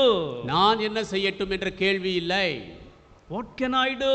நான் என்ன செய்யட்டும்? How can I be profitable in the kingdom of God? தேவனுடைய ராஜ்யத்திலே நான் எப்படி பயனுள்ளவனாக இருப்பேன்? How can I help my brother, my sister? என் சகோதரன் சகோதரிக்கு நான் எப்படி உதவி செய்வது? By God's grace, there is no mediator required for us. தேவனுடைய கிருபையினாலே நமக்கு மத்தியஸ்தர் தேவையில்லை. No mediator required. மத்தியஸ்தர் தேவையில்லை. You can go directly to the Lord Jesus. நீங்கள் ஆண்டவராக இயேசுவை நேரடியாக போகலாம். He can hear your cry. உங்கள் கதறலை அவர் கேட்பார். He can answer you directly. உங்களுக்கு நேரடியாக பதில் தருவார். His word is there for us. அவருடைய வார்த்தை நமக்கு இருக்கிறது. When the Lord met him the second time after healing him, அவனை சுகமாக்கிய பிற்பாடு இரண்டாவது முறை ஆண்டவர் அவனை சந்தித்தபோது, verse 14 says, 14 சொல்லுகிறது, afterward Jesus findeth him in the temple and said unto him, behold, thou art made whole, sin no more, lest a worse thing come unto thee. அதற்கு பின்பு இயேசு அவனை தேவாலயத்திலே கண்டு, இதோ நீ சொஸ்தமானாய், அதிக கேடானதொன்றும் உனக்கு வராதபடி இனி பாவம் செய்யாதே என்றார். This verse gives us an understanding that it is because of sin he went into that condition. இந்த வார்த்தை நமக்கு கொடுக்கிற விலகிக் கொள்ளுதல் என்னவென்றால் அவனுடைய பாவத்தின் நிமித்தமாக இந்த நிலைமைக்கு போனான். So the Lord gave him a warning. ஆண்டவர் அவனுக்கு ஒரு எச்சரிப்பு தந்தார். Though the details of sin were not given. பாவத்தின் விவரங்கள் சொல்லப்படவில்லை. In other words, he was a disobedient person. இன்னொரு விதத்திலே அவன் கீழ்ப்படியாதவன். Disobedient to the word of God. தேவனுடைய வார்த்தைக்கு கீழ்ப்படியாதவன். That means a self-willed person. அப்படியானால் சுய சித்தம் கொண்டவன். He kept on doing what he liked. தொடர்ந்து அவன் விரும்பியதை செய்தான். Knowing the word of God, the law. தேவனுடைய வார்த்தை பிரமாணத்தை அறிந்திருந்தும் Yet he was living as he liked. ஆனாலும் அவன் விரும்பியபடி ஜீவித்தான். So disobedience, sin was the problem for this important position. அவனுடைய வியாதிப்பட்ட நிலைமைக்கு காரணம் கீழ்ப்படியாமை, பாவமே காரணம். He knew. அவனுக்கு தெரியும். How can we forget our sin? நம் பாவங்களை எப்படி நாம் மறக்க முடியும்? What happens to our conscience? நம் மனசாட்சிக்கு என்ன நேரிடுகிறது? Does it die? அது செத்து போகிறதா? When you go to that condition, அந்த நிலைமையில் நீங்கள் போகும்போது at least after 1 year at least, ஒரு வருடத்திற்கு பிற்பாவது won't you come to your senses? நீங்கள் உணர்வடைய மாட்டீர்களா? You know the truth. சத்தியம் உங்களுக்கு தெரியும். Oh, I have not obeyed the truth. நான் சத்தியத்துக்கு கீழ்ப்படியவில்லை. And that is the consequence I am bearing now. அந்த விளைவுகளை தான் நான் இப்பொழுது தாங்கிக் கொண்டிருக்கிறேன். But what happened to that? ஆனால் அதுக்கு என்ன நேரிட்டது? Instead of settling his problem with the Lord, தன்னுடைய பிரச்சனையை ஆண்டவரோடு தீர்ப்பதற்கு பதிலாக he was waiting for a solution. அவன் ஒரு தீர்வுக்கு காத்திருந்தான். Always some people come for some solutions because of some problems they face. எப்பொழுதுமே மக்கள் அவர்கள் சந்திக்கிற ஏதோ ஒரு பிரச்சனையினாலே ஏதாவது ஒரு தீர்வுக்காக வருகிறார்கள். As you all know, in the fellowship we are taught to set right our conscience first. நீங்கள் அறிந்திருக்கிறபடி சகவாசத்திலே முதலாவது நம்முடைய மனசாட்சியை சரி செய்யும்படி சொல்லப்பட்டது. Yes, check whether you are right before God. தேவனுக்கு முன்பாக சரியாக இருக்கிறாய் என்று சரிபார். That's the first thing we are exhorted. நமக்கு புத்திமதி சொல்லப்பட்டது முதல் காரியம் அதுதான். So we tell the same thing to people. அதை தான் நாம் மக்களுக்கும் சொல்லுகிறோம். But some people, சில மக்களோ they don't want to look at themselves. தங்களையே பார்க்க அவர்கள் விரும்பவில்லை. They don't want to correct themselves. தங்களை திருத்திக் கொள்ள விரும்பவில்லை. But they want deliverance. ஆனால் விடுதலை விரும்புகிறார்கள். But they want peace in the family. குடும்பத்திலே சமாதானத்தை விரும்புகிறார்கள். But they want victory. வெற்றி அவர்களுக்கு வேண்டும். Where will it come from? அது எங்கிருந்து வரும்? How will it come? அது எப்படி வரும்? You are blocking it. நீ அதை தடுக்கிறாய். You are blocking it. நீயே தடுக்கிறாய். No man can help you. எந்த மனிதனும் உதவி செய்ய முடியாது. For the past few months I have been dealing with one person. கடந்த சில மாதங்களாக ஒரு மனிதனோடு நான் பேசி வருகிறேன். A big dispute in the family. குடும்பத்திலே மிக பெரிய தகராறு. So he keeps calling me now and then. அவ்வப்பொழுது என்னை அழைக்கிறான். I spend many hours with him personally. அவனோடு தனிப்பட்ட விதத்திலே அநேக மணி நேரங்களை செலவழிக்கிறேன். After listening to all his stories, அவன் கதைகளை எல்லாம் கேட்ட பிற்பாடு I take him back to the word of God. அவனை தேவனுடைய வார்த்தைக்கு எடுத்து செல்லுகிறேன். You get back to the basics. அடிப்படைக்கு திரும்பி செல்ல வேண்டாம். You know the word of God. உனக்கு தேவ வார்த்தை தெரியும். You set right your conscience. உன் மனசாட்சியை நீ சரி செய். You were brought up in the fellowship. நீ சகவாசத்தில் வளர்க்கப்பட்டாய். What is your problem? உன் பிரச்சனை என்ன? Without settling your problem, you want a solution. உன் பிரச்சனையை தீர்க்காமல் தீர்வை விரும்புகிறாய். He tells me then, அவன் எனக்கு சொல்கிறான், Anna, I know that you tell me the same thing again. அண்ணா நீ மறுபடியும் இதே தான் சொல்லுவீங்களா எனக்கு தெரியும். I tell him, anytime you come to me, for your mental satisfaction only, I listen to your story. நான் சொல்லுகிறேன், நீ ஒவ்வொரு முறை என்னண்டை வரும் பொழுதும் உன்னுடைய மனதிலே ஒரு திருப்தி வருவதற்காகத்தான் உன் கதையை நான் கேட்கிறேன். What can I do for you? உனக்கு நான் என்ன செய்ய முடியும்? You know your failure. உன் தோல்வி உனக்கு தெரியும். You know your disobedience. உன் கீழ்ப்படியாமை உனக்கு தெரியும். And you don't want to set it right. அதை சரி செய்ய நீ விரும்பவில்லை. You keep postponing it. அதை நீ காலம் தாழ்த்தி கொண்டிருக்கிறாய். For years you have been postponing. ஆண்டுகளாக தள்ளி போட்டு விட்டாய். Now the problem has become so severe. இப்பொழுது பிரச்சனை பெரிதாகி விட்டது. How can we help you? உனக்கு எப்படி உதவி செய்வது? We are showing you the way. உனக்கு வழியை காட்டுகிறோம். We are praying for you. உனக்காக ஜெபிக்கிறோம். Humble yourself. உன்னை தாழ்த்து. Till today I have not seen that sign of humbling himself. இன்று மட்டும் தன்னை தாழ்த்தும் அடையாளத்தை நான் அவனிடத்தில் பார்க்கவில்லை. He spends his nights restless. இரவுகளை இளைப்பாறுதல் இல்லாமல் செலவழிக்கிறான். Anytime he feels like calling, he'll keep calling. எந்த நேரமும் அழைக்கும்படியாக கூப்பிடும்படியாக உணர்கிறான். Whenever he feels like calling, he will call. அவன் என்னை எப்பொழுதெல்லாம் அழைக்க வேண்டும் என்று விரும்புகிறானோ அழைக்கிறான். Whether it's morning or night or midnight. காலையில் இருந்தாலும் சரி, இரவா இருந்தாலும் நள்ளிரவாக இருந்தால் கூட எப்போ விரும்பினானோ அப்பொழுதெல்லாம் அழைக்கிறான். Many are whiling away their time like this. அநேகர் தங்களுடைய நேரத்தை வீணடிக்கிறார்கள். My question is, என் கேள்வி என்னவென்றால், what is your problem to deal with your sin? உங்களுடைய பாவத்தை நீங்கள் கையாளும்படியான அந்த பிரச்சனை என்ன? What is the problem for you to set right your disobedience? உங்கள் கீழ்ப்படியாமையை சரி செய்வதற்கு உங்களுக்கு என்ன பிரச்சனை? We know the word of God. தேவனுடைய வார்த்தை நமக்கு தெரியும். Even you spend 50 years, 60 years, you have to come there only. 50 60 ஆண்டுகள் செலவழித்தாலும் அந்த இடத்துக்கு தான் திரும்பி வர வேண்டும். Yes. ஆம். No alternatives. அதற்கு மாற்று வழி இல்லை. God has given us only one solution. தேவன் நமக்கு ஒரு தீர்வை தான் தந்திருக்கிறார். Humble yourself. உங்களை தாழ்த்துங்கள். Open your heart. இருதயத்தை திறவுங்கள். Confess your sin. பாவத்தை அறிக்கையிடுங்கள். The Lord is ready to deliver you. ஆண்டவர் உங்களை விடுவிக்க ஆயத்தமாக இருக்கிறார். But the Lord in his mercy healed this man. ஆண்டவர் அவருடைய இரக்கத்தினாலே இந்த மனிதனை சுகமாக்கினார். But ஆனால் what happened to him? அவனுக்கு என்ன நேரிட்டது? This man, இந்த மனிதன் after he was healed, அவன் சொஸ்தமான பிற்பாடு the Jews found him. யூதர்கள் அவனை கண்டார்கள். They asked him, who healed you? கேட்டார்கள், யார் உன்னை சுகமாக்கியது? He said, I don't know who healed me. அவன் சொன்னான், யார் சுகமாக்கினார் என்று எனக்கு தெரியாது.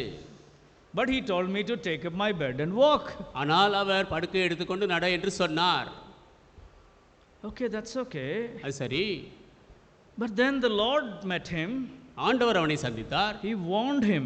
அவனை எச்சரித்தார். You are made whole.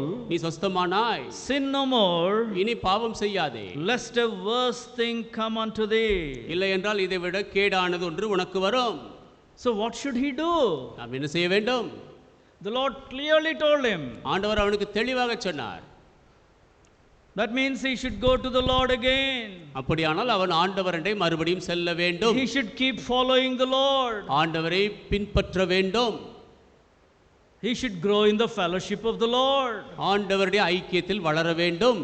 But this man ஆனால் இந்த மனிதனோ went back to the Jews. யூதர்களிடத்தில் திரும்பி போனான். 15th verse. 15ஆம் வசனம். The man departed and told the Jews that it was Jesus which had made him whole. அந்த மனுஷன் போய் தன்னை சொஸ்தமாக்கினவர் இயேசு என்று யூதர்களுக்கு அறிவித்தான். And therefore did the Jews persecute Jesus and sought to slay him. யூதர்கள் அவரை துன்பப்படுத்தி அவரை கொலை செய்ய வகை தேடினார்கள். The Lord did a great miracle in his life. அவன் ஜீவியத்தில் ஆண்டவர் பெரிய அற்புதம் செய்தார். For 38 long years were wasted. 38 ஆண்டுகள் வீணாகி போயிற்று. Not a bit of usefulness. எந்த விதத்திலும் பிரயோஜனமே இல்லை. Not even a bit. ஒரு துளி கூட பிரயோஜனம் இல்லை. But the Lord set him free. ஆண்டவர் அவனை விடுவித்தார். How grateful he should have been. அவன் எவ்வளவு நன்றியுள்ளவனாக இருந்திருக்க வேண்டும். How humbly he should have followed the Lord. எவ்வளவு தாழ்மையாக ஆண்டவரை பின்பற்றி இருக்க வேண்டும். But ஆனால் he went to the enemies of the Lord. அவனோ ஆண்டவருடைய சத்துருக்கள் அண்டை சென்றான். Maybe he was not happy of the warning. Sin no more. ஒருவேளை இனி பாவம் செய்யாதே என்ற எச்சரிப்பை குறித்து அவன் சந்தோஷப்படாமல் இருந்திருக்கலாம். Yeah, some people don't like to hear the word sin. சில மக்கள் பாவம் என்ற வார்த்தையை கேட்க விரும்பவில்லை. These days the whole world is full of prosperity gospel. இந்த நாட்களிலே உலகம் முழுவதும் செழிப்பு சுவிசேஷத்தால் நிரம்பி இருக்கிறது. Come, God will bless. Come, God will bless. வாருங்கள் ஆண்டவர் ஆசீர்வதிப்பார். வாருங்கள் ஆண்டவர் ஆசீர்வதிப்பார். Yeah, people don't want to listen to a word called sin or disobedience. மக்கள் பாவம் கீழ்ப்படியாமை என்ற வார்த்தையை கேட்க விரும்பவில்லை. That's why people comment about fellowship all the time. You talk about sin in the fellowship. ஆகவேதான் மக்கள் சகவாசத்தை குறித்து விமர்சிக்கிறார்கள். எப்பொழுதுமே பாவத்தை குறித்து சகவாசத்தில் பேசுகிறீர்கள் என்று. Yes, we talk about it. ஆம், அதை குறித்து பேசுகிறோம். We talk about the hindrance that is between you and God. உங்களுக்கும் தேவனுக்கும் நடுவாக இருக்கக்கூடிய தடைகளை குறித்து பேசுகிறோம். Remove that hindrance so that you will be blessed. அந்த தடையை நீக்குங்கள், ஆசீர்வதிக்கப்படுவீர்கள். If you go to the doctor and you don't want him to talk about your problem, நீங்கள் மருத்துவரண்டை சென்று உங்கள் பிரச்சனையை குறித்து அவர் பேச விரும்பவில்லை என்றால் what else will he talk? வேறு என்ன பேசுவார்? You better find some other doctor, he will say. வேறு ஏதாவது ஒரு டாக்டரை போய் பாருங்கள் என்று சொல்லிவிடுவார். Yeah. So this man, இந்த மனிதன் maybe he was not happy. அவன் சந்தோஷப்படவில்லை. Sin no more. இனி பாவம் செய்யாதே. Because the wonder the Lord did in his life did not give him any spiritual awakening. ஆண்டவர் அவனுடைய ஜீவியத்தில் செய்த அற்புதம் அவனுக்குள்ளாக எந்த ஆவிக்குரிய விழிப்புணர்வையும் தரவில்லை. Why do God answer our prayers? ஏன் தேவன் நம் ஜெபத்திற்கு பதில் தருகிறார்? Why do God heal us when we cry to him? நாம் அவரை நோக்கி கதறும் பொழுது ஏன் நம்மை சுகமாக்குகிறார்? At least that will give some faith in us. அது நமக்குள்ளாக கொஞ்சம் விசுவாசத்தையாவது தரும்படியாக. Yes Lord, you had mercy on a person like me. ஆம் ஆண்டவரே, என்னை போன்ற நபர் மேலே இரக்கம் கொண்டீரே. It reveals your love to me. உம்முடைய அன்பை அது எனக்கு வெளிப்படுத்துகிறது. So let me humble myself. நான் என்னை தாழ்த்தட்டும். Yes. ஆம். That should break you. அது உங்களை நொறுக்க வேண்டும். That should turn you to him. அது உங்களை அவர் பக்கம் திருப்ப வேண்டும். But this man, his heart was not towards the Lord. ஆனால் இந்த மனிதனுடைய இருதயமோ ஆண்டவர் பக்கம் இல்லை. He went to the enemies of the Lord. கர்த்தருடைய சத்துருக்கள் அண்டை சென்றான்.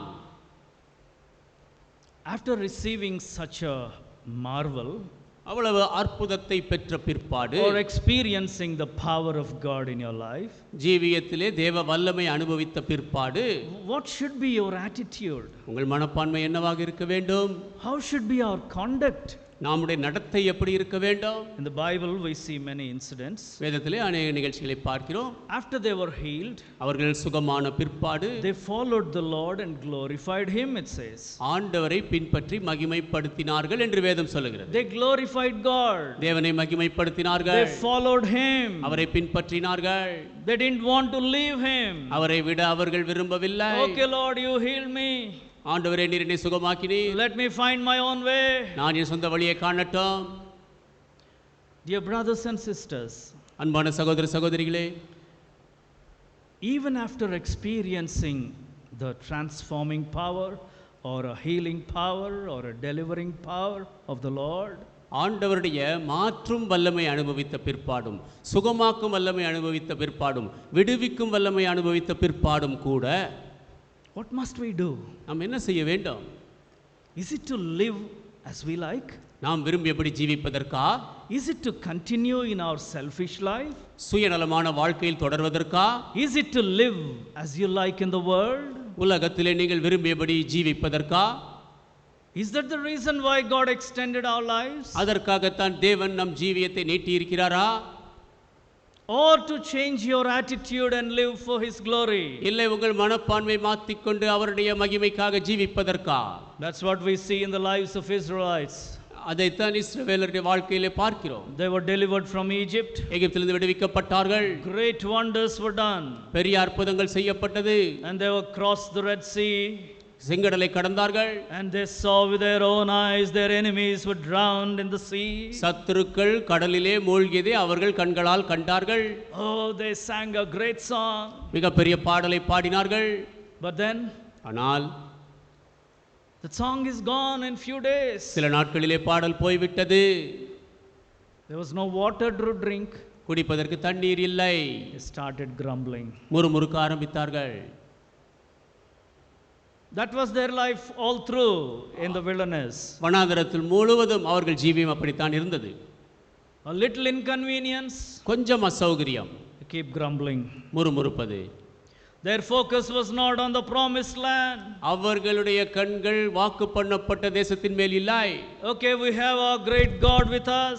ஓ சரி, நமக்கு பெரிய தேவன் நம்மோடு இருக்கிறார். Let us focus on the promised land. வாக்கு பண்ணப்பட்ட தேசத்திலே நாம் கண்ணோக்கமாய் இருப்போம். He will take care of all our needs. நம் எல்லா தேவைகளையும் அவர் பார்த்துக் கொள்வார். That doesn't seem to be there. அது அங்கே இருந்தது போல் தெரியவில்லை. All their concern was physical needs. அவர்களுடைய தேவையெல்லாம் சரீர பிரகாரமான தேவைகளே. And they were all the time remembering Egypt. எப்பொழுதுமே எகிப்தை தான் நினைத்தார்கள். Is that the reason why he brought you out of Egypt? எகிப்தை விட்டு அவர் வெளியே உங்களை கொண்டு வந்ததற்கு இதுதான் காரணமா? Is that the reason why he brought you beyond the Red Sea? செங்கடலை கடந்து உங்களை கொண்டு வந்ததற்கு காரணம் அதுதானா? If you examine your own lives, உங்கள் சொந்த ஜீவியத்தை ஆராய்ந்து பார்த்தால் you will say so many works of God in your life. தேவன் உங்களுடைய வாழ்க்கையிலே செய்த அநேக அற்புதமான கிரியைகளை சொல்ல முடியும். Yes. ஆம். What is the result of that? அதனுடைய பலன் என்ன? What is the result? அதன் விளைவு பலன் என்ன? Did those works of God make you a grateful person? தேவனுடைய அந்த பெரிய கிரியைகள் உங்களை நன்றியுள்ளவனாக்கிற்றா? Are you able to do something for God? தேவனுக்காக ஏதாவது உங்களால் செய்ய முடிகிறதா? Lord, if you had not healed me, ஆண்டவரே நீர் என்னை சுகமாக்காமல் இருந்தால் I would have died long back. எப்பவோ மரித்து போயிருப்பேன். I would have been nowhere. நான் இல்லாமல் போயிருப்பேன். It's because of you I am alive today. உம்மாலே நான் இன்றைக்கு ஜீவிக்கிறேன். What for am I living now? இப்பொழுது எதற்காக ஜீவிக்கிறேன்? All of you will give a testimony that God healed you at some point in life. உங்கள் வாழ்க்கையிலே எப்பொழுதாவது ஒரு முறை தேவன் சுகமாக்கினார் என்று உங்களில் அனைவரும் சாட்சி சொல்ல முடியும். Why did God extend your life? ஏன் தேவன் உங்கள் ஆயுசை நீட்டி இருக்கிறார்? You remember that first criminal on the cross? அந்த சிலுவையிலே இருந்த அந்த குற்றவாளியை நினைவில் கொள்ள பாருங்கள். He was listening to all the scorners. எல்லா விதமான பரியாசக்காரர்களுக்கும் அவன் செவி கொடுத்து கொண்டிருந்தான். What did he say? அவன் என்ன சொன்னான்? Oh, you're son of God. ஓ நீர் தேவகுமாரனா? Save yourself and save us. உம்மை ரட்சித்துக் கொள்ளும் எங்களை ரட்சியும். What does he mean about saving? ரட்சிப்பது என்றால் அவனுக்கு என்ன அர்த்தம்? You set me free from the cross. என்னை சிலுவையிலிருந்து விடுதலை பண்ணும். So that I'll continue my old life. அப்பொழுது என் பழைய வாழ்க்கை தொடர்வேன். It was not a spiritual deliverance he prayed for. அவன் ஆவிக்குரிய விடுதலைக்காக கேட்கவில்லை. It was not a prayer for salvation of his soul. அவன் ஆத்தும ரட்சிப்பிற்காக ஜெபிக்கவில்லை. Save me so that I can live my life. நான் என் சொந்த வாழ்க்கை வாழும்படி என்னை ரட்சியும். The meaning of many people's prayer is the same. அநேக மக்களுடைய ஜெபத்தின் அர்த்தம் இதுவே. Why do you want to be healed? ஏன் சுகமாக்க விரும்புகிறீர்கள்? Why should God answer your prayers? தேவன் ஏன் உங்கள் ஜெபத்துக்கு பதில் தர வேண்டும்? What will be the outcome of your life? உங்கள் வாழ்க்கையின் விளைவு என்னவாக இருக்கும்? Will you surrender yourself to God? நீங்கள் உங்களை ஆண்டவருக்கு ஒப்புவிப்பீர்களா? Lord, without you I am not here. I cannot be here. ஆண்டவரே நீர் இல்லாமல் நான் இங்கே இருக்க முடியாது. Will your associations change? உங்களுடைய இணைப்புகள் சேர்க்கைகள் மாறுமா? Your friendships, will it change? நட்பு மாறுமா? Will your goal change? உங்களுடைய லக்கு மாறுமா? Whom do you follow? யாரை நீங்கள் பின்பற்றுகிறீர்கள்? Or going your own way? இல்லை உங்கள் சொந்த வழியில் போகிறீர்களா? Your old ways. உங்கள் பழைய வழிகளில். The Lord healed this man. ஆண்டவர் இந்த மனிதனை சுஸ்தமாக்கினார். After 38 years of wastage. 38 ஆண்டுகள் வீணான பிற்பாடு. I don't know how many years of wastage is in your life. உங்கள் ஜீவியத்தில் எத்தனை ஆண்டுகள் வீணாய் போயிற்றோ எனக்கு தெரியாது. And God has given you this light. தேவன் உங்களுக்கு இந்த வெளிச்சத்தை கொடுத்திருக்கிறார்.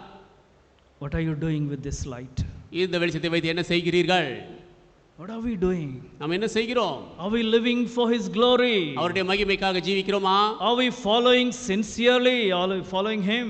அவரை உண்மையாக நாம் பின்பற்றுகிறோமா? See, for some people, சில மக்களுக்கு God is a rubber stamp.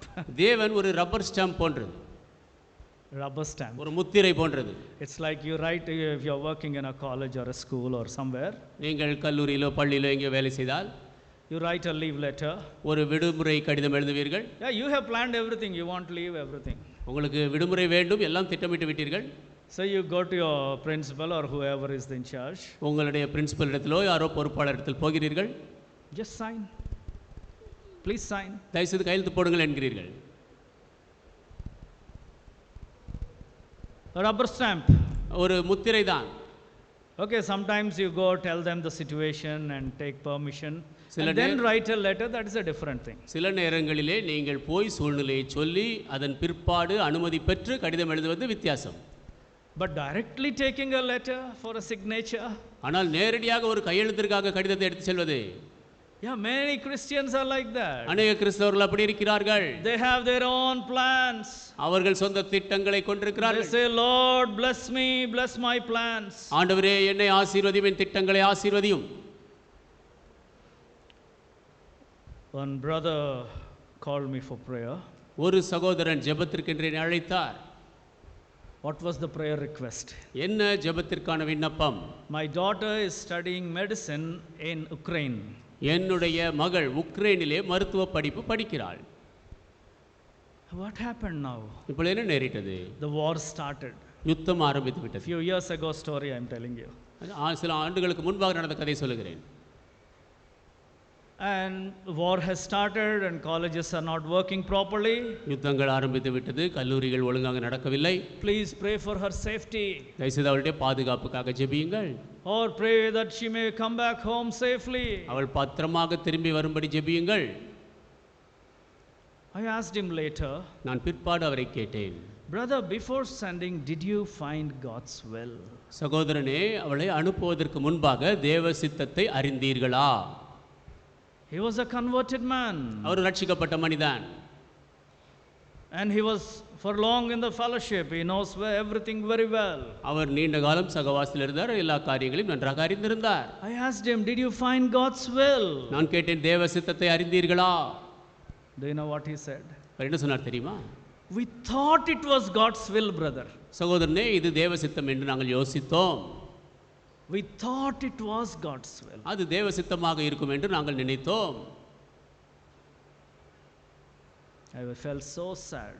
நான் மிக துக்கம் அடைந்தேன். All the way she came back. அவள் திரும்பி வந்தாள். Then they say, if she comes back home safely, that is enough, brother. No degree is required. பிற்பாடு சொன்னார்கள், அவள் பத்திரமாக வீடு வந்து விட்டாள், அது போதும் சகோதரனே, பட்டம் எல்லாம் வேண்டாம். God in his mercy brought her home safely. தேவன் அவருடைய இரக்கத்தினாலே அவளை பத்திரமாக வீட்டுக்கு கொண்டு வந்தார். See that. பாருங்கள். You want God to be a rubber stamp to your plans and purposes. உங்கள் திட்டங்களுக்கு, உங்கள் நோக்கங்களுக்கு தேவன் ஒரு முத்திரையாக இருக்க வேண்டும் என்று நீங்கள் விரும்புகிறீர்கள். Living a selfish life is a wasted life. சுயநலமாக வாழ்வது வீணாக்கப்பட்ட வாழ்க்கை. What will you do for God? தேவனுக்காக என்ன செய்வீர்கள்? Receiving so many things from God. ஆண்டவரிடத்திலிருந்து அநேகவற்றை பெற்றுக்கொண்டு all the time you want God to bless you, heal you, protect you. எப்பொழுதுமே தேவன் உங்களை ஆசீர்வதிக்க வேண்டும், குணமாக்க வேண்டும், பாதுகாக்க வேண்டும். What will you do for God? நீங்கள் தேவனுக்கு என்ன செய்வீர்கள்? When will you do for God? எப்பொழுது தேவனுக்காக செய்வீர்கள்? What about his purposes? அவருடைய நோக்கங்களை குறித்து என்ன? What about his glory? அவருடைய மகிமை குறித்து என்ன? Why did he die for you? ஏன் உனக்காக அவர் மரித்தார்? Did he die to heal only your body? உன் சரீரத்தை மாத்திரம் சுகமாக்கவா? Only to give you worldly prosperity? உலக பிரகாரமான செழிப்பை தருவதற்காகவா? Dear brothers and sisters, அன்பான சகோதர சகோதரிகளே, even after conversion experience, ரட்சிக்கப்பட்ட அனுபவத்திற்கு பிற்பாடும் many are spending their lives in wastage. அநேகர் தங்கள் ஜீவியத்தை வீணாக்குகிறார்கள். Yes. ஆம். They don't do anything for God. தேவனுக்காக எதுவுமே செய்வதில்லை. In one survey, ஒரு ஆராய்ச்சியில் it said only 20% of the church attendees are actively taking part in the ministry. சபைக்கு வருவதிலே 20% மக்கள் மாத்திரமே ஊழியத்திலே தீவிரமாக பங்கு பெறுகிறார்கள். What happens to the other 80%? மற்ற 80%க்கு எங்கே என்ன ஆயிற்று? It's very sad. மிக துக்கம். Church is full with people. ஆலயம் மக்களால் நிரம்பி இருக்கிறது. But only 20% are actively participating in the ministry. ஆனால் 20% மக்களே ஊழியத்திலே பங்கு பெறுகிறார்கள். What about the other 80%? மற்ற 80% குறித்து என்ன? Is God not helping them? தேவன் அவர்களுக்கு உதவி செய்யவில்லையா? Is not God providing their needs? தேவன் அவர்கள் தேவைகளை சந்திக்கவில்லையா? Is not God answering their prayers? அவர்கள் ஜெபத்திற்கு தேவன் பதில் தரவில்லையா? Is not healing their sicknesses? அவர்கள் சுகவீனத்திலிருந்து அவர்களை சுகமாக்கவில்லையா? What is their response? அவர்கள் பிரதிக்கிரியை என்ன? What is their response? அவர்கள் பிரதிக்கிரியை என்ன? We get everything from him and we put up a big show. நாம் எல்லாவற்றையும் அவரிடத்திலிருந்து பெற்றுக்கொண்டு ஒரு பெரிய காட்சியை வைக்கிறோம். That's all. அவ்வளவுதான். Nothing for him. அவருக்காக ஒன்றும் இல்லை. You don't, you mean, your strength is nowhere used for him. உங்களுடைய பலன் கூட அவருக்காக எங்குமே பயன்படவில்லை. Is it not a selfish life? அது சுயநலமான ஜீவியம் அல்லவா? Is it not a wasted life? அது வீணாக்கப்பட்ட ஜீவியம் அல்லவா? What account are we going to give to God? தேவனுக்கு என்ன கணக்கு கொடுக்க போகிறீர்கள்? Even after salvation, ரட்சிக்கப்பட்ட பிற்பாடும் if we still continue to live a selfish life, நாம் இன்னும் சுயநலமாக வாழ்ந்து கொண்டிருந்தால், what kind of a salvation is it? அது எப்பேற்பட்ட ரட்சிப்பு? It has to be questioned. அது கேள்வி கேட்கப்பட வேண்டும். Salvation must change you wholly. ரட்சிப்பு உங்களை முழுவதுமாக மாற்ற வேண்டும். Before salvation you lived for yourself. ரட்சிப்பிற்கு முன்பாக உங்களுக்காக வாழ்ந்தீர்கள். But after salvation you have to live for the one who died for you. ஆனால் ரட்சிக்கப்பட்ட பிற்பாடு உங்களுக்காக மரித்தவருக்காக நீங்கள் ஜீவிக்க வேண்டும். You are not saved in order to go your own way. உங்கள் சொந்த வழியிலே போகும்படியாக ரட்சிக்கப்படவில்லை. You are saved and delivered and healed to live for the eternal purposes. நித்திய நோக்கங்களுக்காக நீங்கள் ஜீவிக்கும்படியாக ரட்சிக்கப்பட்டீர்கள், சுகமாக்கப்பட்டீர்கள், குணமாக்கப்பட்டீர்கள். Yes, we are to live for the glory of God. தேவ மகிமைக்காக நாம் ஜீவிக்க வேண்டும். Only then அப்பொழுதுதான் God will be happy with தேவன் us. சந்தோஷப்படுவார். Yes, ஆம், God wants us to be a blessing to others. நாம் மற்றவர்களுக்கு ஆசீர்வாதமாக இருக்க வேண்டும் என்று தேவன் விரும்புகிறார். This man was a dependent for so long. இந்த மனிதன் நீண்ட காலம் பிறரை சார்ந்திருந்தான். You know, after coming to the church even for 20, 30, 40 years, 20, 30, 40 ஆண்டுகள் ஆலயத்திற்கு வந்த பிற்பாடு கூட some people are still dependents. சில மக்கள் இன்னும் பிறரை சார்ந்திருக்கிறார்கள். What do I mean by that? அப்படி என்றால் என்ன அர்த்தம்? For little headache they can't pray and overcome. கொஞ்சம் தலைவலி கூட ஜெபித்து மேற்கொள்ள அவர்களால் முடியாது. Okay, little feverish. கொஞ்சம் ஜுரம் இருக்கிறது, Pray. ஜெபியுங்கள். The Lord answers your prayer. உங்கள் ஜெபத்திற்கு ஆண்டவர் பதில் தருவார். The Lord honors your faith. உங்கள் விசுவாசத்தை ஆண்டவர் கனம் பண்ணுவார். But immediately they go to the doctor or they call up the pastor. உடனடியாக மருத்துவரண்டை போவார்கள், இல்லை போதகரை அழைப்பார்கள். Brother, I'm suffering with headache, brother. சகோதரனே, தலைவலியினால் கஷ்டப்படுகிறேன். For how many days? எவ்வளவு நாள்? No, brother, since afternoon only, brother. மத்தியானத்திலிருந்து தான் சகோதரனே. It's a natural for us. அது நமக்கு இயற்கையாக வரக்கூடியது. Yes, when you are tired, when you are overloaded, when you are strained, it's natural. நீங்கள் களைப்படைந்து இருக்கும் பொழுது, அதிக வேலை இருக்கும் பொழுது இது இயற்கை. That means even for your small things you cannot pray. அப்படியானால் சின்ன காரியத்திற்கு கூட உங்களால் ஜெபிக்க முடியாது. 20, 30, 40 years of listening to the word. What happened? 20, 30, 40 ஆண்டுகள் வார்த்தையை கேட்டு என்ன நேரிட்டது? Still a dependent? இன்னும் சார்ந்திருக்கிறீர்களா?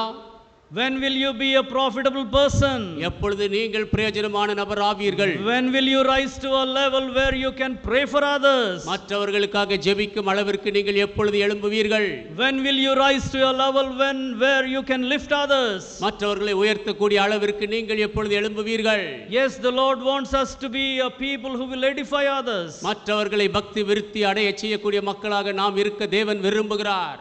May the Lord help us during these meetings. இந்த கூட்டங்கள் மூலமாக தேவன் நமக்கு உதவி God செய்வாராக. may help us to get rid of all wastage in our lives. நம் வாழ்க்கையிலே எல்லா விரயத்தையும் நாம் நீக்கும்படியாக உதவி செய்வாராக. May the Lord help us to live a profitable life. ஒரு பிரயோஜனமான ஜீவியம் ஜீவிக்க தேவன் உதவி செய்வாராக. To lift others. மற்றவர்களை உயர்த்த, To pray for others. மற்றவர்களுக்காக ஜெபிக்க, To lead others to the cross. மற்றவர்களை சிலுவைக்கு வழிநடத்த, To live for eternal purposes. நித்திய நோக்கங்களுக்காக ஜீவிக்க, To live for His glory. அவருடைய மகிமைக்கென்று ஜீவிக்க May the Lord help us. ஆண்டவர் நமக்கு உதவி செய்வாராக. Let us pray. நாம் ஜெபிப்போம். Let us pray. நாம் ஜெபிப்போம்.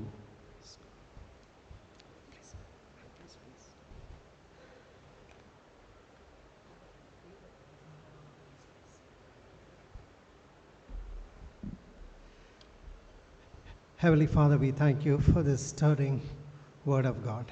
பரமபிதாவே, தேவனுடைய இந்த வார்த்தைக்காக நாங்கள் நன்றி சொல்லுகிறோம். Let us not be like this impotent man lying there for 38 years. 38 ஆண்டுகள் அங்கே படுத்து கிடந்த அந்த வியாதியஸ்தனைப் போல நாங்கள் இருக்க வேண்டாம்.